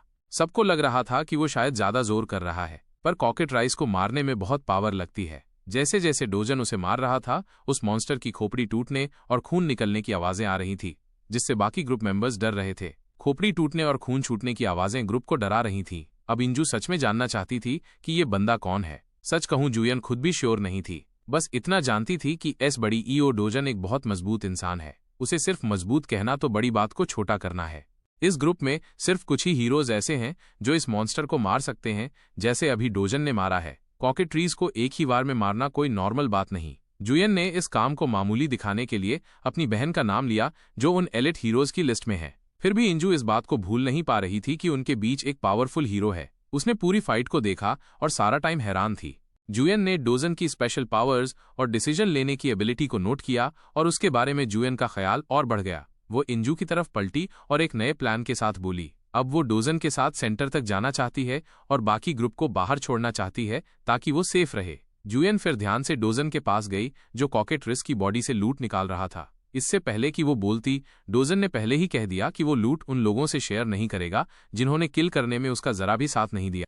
लेकिन डोजन की सोच गलत थी। जुयन किसी के मैजिक क्रिस्टल्स पर नजर नहीं रखती। वो बस ये बात करने आई थी कि वो गेट के थोड़ा और अंदर जाना चाहती है, जहां उसकी पावर और एबिलिटी के इक्वल मॉन्स्टर्स हों। डोजन को ये सुनकर खुशी हुई कि उसके साथ कोई है। उसने एक स्माइल के साथ उसका ये प्लान एक्सेप्ट कर लिया और जाने के लिए तैयार हो गया। जुयन इस गेट का मैप बहुत अच्छे से जानती है, इसलिए वो लीड करने को कहती है। डोजन को बस उसके पीछे रहना है ताकि वो भटक न जाए। बिना किसी वार्निंग के वो तेजी से दूर निकल गई। उसकी स्पीड इतनी ज्यादा है कि आसपास एक सोनिक बूम हुआ। डोजन सुकून से देखता रहा। जैसे ही वो एकदम से उड़कर गायब हो गई, अपना बैग पर डालकर उसने भागने का पोज बनाया और अपनी मसल्स को भागने के लिए रेडी कर लिया। एक झटके से वो इतना तेज भागा कि उससे आसपास एक ब्लास्ट हुआ, जिससे बाकी ग्रुप मेंबर्स उड़ने वाले थे। इंजू ने सोचा कि अगर जुयन एक गोली है तो ये बंदा भी किसी बुलेट ट्रेन से कम नहीं है। हीरोज की असली शक्ति। दोनों पावरफुल हीरोज के जाने के बाद बाकी हीरोज अपने गिल्ड लीडर की तरफ मुड़े ताकि वो भी एक नया प्लान बनाकर आगे चल सकें। क्योंकि जुयन ने उन्हें पीछे आने से मना किया है, इसलिए उन्हें कुछ और करना होगा। उन्हें आज अंदाजा हो गया कि असली हीरोज कौन हैं और ये भी पता लग गया कि वे सब उनके सामने सिर्फ साइड किक्स हैं। फिर भी ये काफी अच्छा गेट है और आसपास के एरियाज में ढेर सारे मॉन्स्टर्स हैं जिन्हें वे हंट कर सकते हैं। बाहर की दुनिया में नॉर्मल लोग एस रैंक हीरोज को बहुत पावरफुल समझते हैं, लेकिन असली पावर तो सिर्फ एस रैंक हीरो के पास होती है। अगर क्लियो गिल्ड के सारे हीरोज की पावर को मिला दें तो फिर भी जुयन और डोजन की पावर उनसे ज्यादा है। दूसरी तरफ जुयन और डोजन जंगल में तेजी से भाग रहे हैं। जुयन ज्यादा मेहनत नहीं कर रही है, फिर भी उसकी स्पीड काफी ज्यादा है। तभी वो अपने आसपास डोजन को ढूंढती है। जब उसे डोजन कहीं नजर नहीं आता तो वो अपनी स्पीड थोड़ी कम कर लेती है। वो सोचती है कि शायद उसने शुरू में अपनी स्पीड ज्यादा कर ली थी। जैसे ही वो स्लो होने का सोच रही थी, डोजन अचानक से उसके पास आकर आगे गया और जुयन हैरान हो जाती है जब डोजन उससे पूछता है कि क्या वे थोड़ा और तेजी से जा सकते हैं। जुयन का फोकस एकदम टूट जाता है और वो लगभग लड़खड़ाकर गिरने लगती है। उसने कभी ऐसा नहीं देखा कि कोई उसकी रेस में उस जैसी स्पीड से भाग सकता हो। दरअसल वो सिर्फ पावर में top rank S rank hero नहीं है, बल्कि साथ ही स्पीड के मामले में पूरे कंट्री की टॉप सेकंड पोजीशन पर है। लेकिन अब उसे लग रहा है कि शायद उस लिस्ट को अपडेट करना पड़ेगा, क्योंकि डोजन उससे भी आगे निकल रहा है। कुछ देर बाद वो रुक जाता है और उसे तंग करते हुए कहता है कि उसे लगा था कि वो फास्ट है, पर वो तो काफी स्लो निकली, जबकि वो तो अपनी स्पीड फ्लेक्स करने के लिए तेज भाग रही थी। तभी जुयन रुक कर सांस ले रही है तो डोजन ने नजर होराइजन के मंजर पर डाली। उनके सामने एक बड़ा पहाड़ी एरिया था जो आसमान को टच कर रहा है। जब डोजन ने पूछा कि उस पहाड़ के अंदर क्या छुपा है, तो जुयन का फेस एकदम सीरियस हो गया। वो इस रिफ्ट के बॉस मॉन्स्टर कसीरियन का घर है। ये कसीरियन एक 20 मीटर का बड़ा मॉन्स्टर है जो ड्रैकोनियन ड्रैगन जैसा दिखता है। वो इतना पावरफुल है कि जुयन तो उस मॉन्स्टर को हराने के बारे में सोच भी नहीं सकती। ऐसे मॉन्स्टर के खिलाफ फाइट करने के लिए कम से कम 3 पावरफुल एस रैंक हीरोज चाहिए। डोजन को कसीरियन के बारे में एक बात पता है, अगर उसने उसे मार दिया तो उसकी बॉडी से इमेजिनरी ग्रेड मैजिक क्रिस्टल मिल सकता है जो सेकंड टॉप मोस्ट कीमती स्टोन है। वो इस पावरफुल स्टोन को अपने हाथों से नहीं निकलने देगा। लेकिन जुयन इस बेवकूफों वाले आइडिया के खिलाफ है, पर डोजन उस मॉन्स्टर से फाइट करने के लिए रेडी है, चाहे जुयन साथ हो या ना हो। जुयन उसे देख रही है जब वो बिना किसी डर के उस दरिंदे को मारने के लिए तेजी से पहाड़ों की तरफ भागना शुरू करता है। जुयन को लगता है कि इतना दूर आने के बाद अब उसके पास डोजन का साथ देने के अलावा और कोई चारा नहीं है। बॉस मॉन्स्टर के घर के अंदर कुछ खतरनाक उनका इंतजार कर रहा था। जुयन को अब भी काफी डर लग रहा था, क्योंकि ये एक मॉन्स्टर अकेला 3 एस रैंक हीरोज को मार सकता है, और यहाँ तो सिर्फ एक एस रैंक हीरो है और उसे डोजन की असली पावर का भी नहीं पता। लेकिन उसकी आंखें खुली की खुली रह जाती हैं जब वो वहां पहुंचती है। वही कसेरियन उसे उसके पांव के पास मरा हुआ मिलता है। फाइट खत्म हो चुकी है और उसे बिल्कुल पता नहीं कि यहाँ आखिर क्या हुआ। वहां डोजन आराम से अपना चाकू मॉन्स्टर की बॉडी से खींचकर बाहर निकालता है और जुयन को हैरान छोड़ देता है। जुयन को एकदम सदमा हो जाता है। ये जो मॉन्स्टर उसने अब भी मारा है, ये कोई नॉर्मल बॉस मॉन्स्टर नहीं है। इस बात पर वो एक फेमस हीरो पार्क हेल का बताती है, जिसने कसेरियन जैसे मॉन्स्टर्स को मारकर काफी नाम कमाया है। वो खुद एस रैंक है, पर जब उसने पहली बार कसेरियन को हंट किया था, वो इतना केयरफुल होकर गया था कि वो अपने 30 एस रैंक हीरोज साथ ले गया। फिर भी इतनी तैयारी के बाद भी उसके सारे एस रैंक हीरोज काम ना आए और सब बॉस फाइट में मारे गए। पार्क हेल एक अकेला बंदा था जो उस फाइट से मुश्किल से जिंदा बचकर आया था। उसके बाद उसने उसी मॉन्स्टर से दोबारा फाइट करने का सोचा और इस बार अपने साथ एक और एस रैंक हीरो और एक एस रैंक हीरोज को साथ लिया। ये एक छोटी सी फौज थी। वो फाइट बहुत खौफनाक थी। उन्होंने उस मॉन्स्टर के पर काटने पर फोकस किया ताकि वो उड़कर अटैक ना कर सके। उस वक्त वो कसेरियन उन हीरोज के अटैक्स के तूफान से मर गया था। ये फाइट बिल्कुल वैसी फील होती है जैसे आजकल 10 मैन वर्सेस 1 गोरिल्ला वाला ट्रेंड चल रहा है, जिसमें बहुत से लोग इंसानों की जीत पर वोट करते हैं, और यहाँ भी ऐसा ही हुआ। हीरोज की इतनी आर्मी के आगे कसीरियन आखिरकार हार गया, लेकिन वो इतनी आसानी से नहीं हारा। अपने मरने से पहले वो आधे से ज्यादा हीरोज को मार चुका था। उस फाइट में सिर्फ चंद हीरोज बचे थे। उस दिन की फाइट की वजह से पार्क हेल की गिल्ड को इतना बड़ा नुकसान हुआ कि आज 3 साल बाद भी वो वापस अपनी फॉर्म में नहीं आ सकी। और यहाँ जो हुआ उस पर कोई यकीन नहीं करेगा। एक नॉर्मल से दिखने वाले लड़के ने अकेले ही उस खौफनाक कसेरियन को बिना किसी परेशानी के मार दिया है। जुयन ये सोचते हुए उसे घूर रही होती है। तभी डोजन उससे कहता है कि वो जितना मर्जी घूरे, वो उसे एक भी स्टोन नहीं देगा, क्योंकि वो सिर्फ खड़ी होकर देख रही थी। जुयन ये सुनकर गुस्सा हो जाती है, लेकिन असल में वो डोजन की इन अजीब हरकतों पर फोकस कर रही है। उसे समझ नहीं आ रहा कि ये लड़का कर क्या रहा है। अगर वो खरोद ये फाइट ना देखती तो शायद कभी इस बात का यकीन ना करती कि डोजन ने उसे मारा है। ये वो मॉन्स्टर है जिससे लड़ने के बारे में एक एस रैंक हीरो सोच भी नहीं सकता, और यही मॉन्स्टर एक सिंगल बंदे के हाथों मारा गया। डोजन उस मॉन्स्टर की बॉडी काटकर उसमें से एक पावरफुल मैजिक स्टोन निकाल चुका है। वो उसे देखता है और जुयन से कहता है कि अब उसे किसी की हेल्प की जरूरत नहीं है, यहाँ से वो अकेला जा सकता है। उसने कहा कि उसे ड्रैगन की बॉडी से बाकी कीमती चीजें जैसे उसके नाखून और दांत की जरूरत नहीं है, वो ये सब किसी और को दे सकती है। वो पलटकर उसे नो कहता है। यह सुनकर एस रैंक हीरो अचानक हैरान रह जाती है। वो यहाँ फिजूल में अपनी पावर वेस्ट करने के बजाय अपनी सारी पावर मॉन्स्टर क्रिस्टल्स जमा करने पर लगाना चाहता है। वो इतना आगे बढ़ गया कि वो जुयन को सारी कीमती चीजें अपने पास रखने की इजाजत दे देता है। वो उसे एक तरह से अपने साथ आने की पेमेंट दे रहा है। जुयन ने मॉन्स्टर की बॉडी को एक पल देखा और डिसाइड किया कि उसे भी इस बीस्ट से कुछ नहीं चाहिए। अब शाम हो चुकी है और उसका बाकी ग्रुप हैरान है कि एक बंदा 3 बैग भरकर मैजिक स्टोन जमा कर लाया है। किसी को भी अपनी आंखों पर यकीन नहीं आ रहा कि ये कैसे हो सकता है। यहाँ तक कि ए रैंकर्स भी हैरान हैं। जितना सामान अकेले डोजन ने कलेक्ट किया है, उनकी गिल्ड को इतना ही सामान जमा करने में कम से कम 20 घंटे लगते, और जिस क्वालिटी के स्टोन्स डोजन ने कलेक्ट किए हैं वैसे ढूंढना भी बहुत मुश्किल है। सबके जहन में एक क्वेश्चन है कि ये बंदा कौन है, और इसका आंसर लेने के लिए सब जुयन की तरफ घूरने लग जाते हैं, क्योंकि वो उसे अपने साथ लाई है। लेकिन वो भी उतनी ही हैरान है। जुयन उनको कसेरियन फाइट के बारे में बताती है, लेकिन ए रैंक मास्टर समझ नहीं पा रही कि डोजन ने बिना प्रॉपर वेपन्स के कसेरियन को कैसे हरा दिया। इस फाइट के हिसाब से देखा जाए तो उसे कोरिया के टॉप 1 हीरो का नाम देना चाहिए, क्योंकि उसकी पावर का कोई जवाब नहीं है। वहां सब लोग उसकी पावर की तारीफ कर रहे हैं और कह रहे हैं कि डोजन सबसे अलग है। ए रैंकर को लगता है कि वो शायद पूरी दुनिया में उस लेवल पर सबसे पावरफुल है और ये बात सबको हैरान कर देती है। दूसरी तरफ डोजन थक हारकर और बैग्स के साथ वापस आता है। एक दिन के हंट में उसने इतना सामान जमा कर लिया कि ग्रुप वाले सोचने लग जाते हैं कि अगर ये बात बाहर दुनिया को पता चली तो कोई यकीन नहीं करेगा। डोजन की टॉप लेवल पावर की कोई लिमिट नहीं है। जुयन उन सबको ऑर्डर देती है कि आज यहाँ जो कुछ भी हुआ उसके बारे में कोई भी बाहर की दुनिया से कुछ नहीं कहेगा। वे सब सोचते हैं और आखिरकार बहुत मुश्किल से एग्री करते हैं।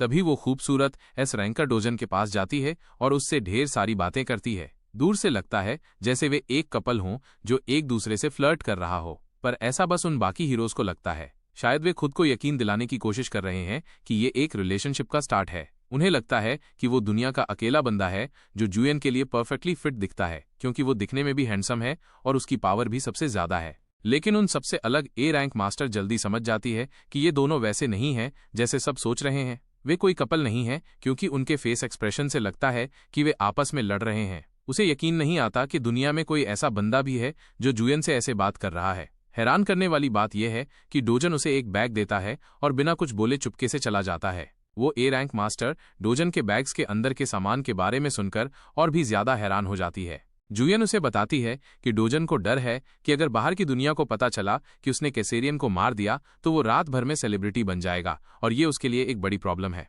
वह इसकी जिम्मेदारी जुयन के कंधों पर डाल देता है। ये फैसला सुनकर दोनों हैरान रह जाते हैं, पर उसकी इतनी अजीब और चौंकाने वाली हरकतों की वजह से जुयन में इस मिस्टीरियस लड़के को और जानने की क्यूरियोसिटी पैदा हो जाती है। आसान लफ्जों में कहा जाए तो ये लड़की प्यार में पड़ गई है।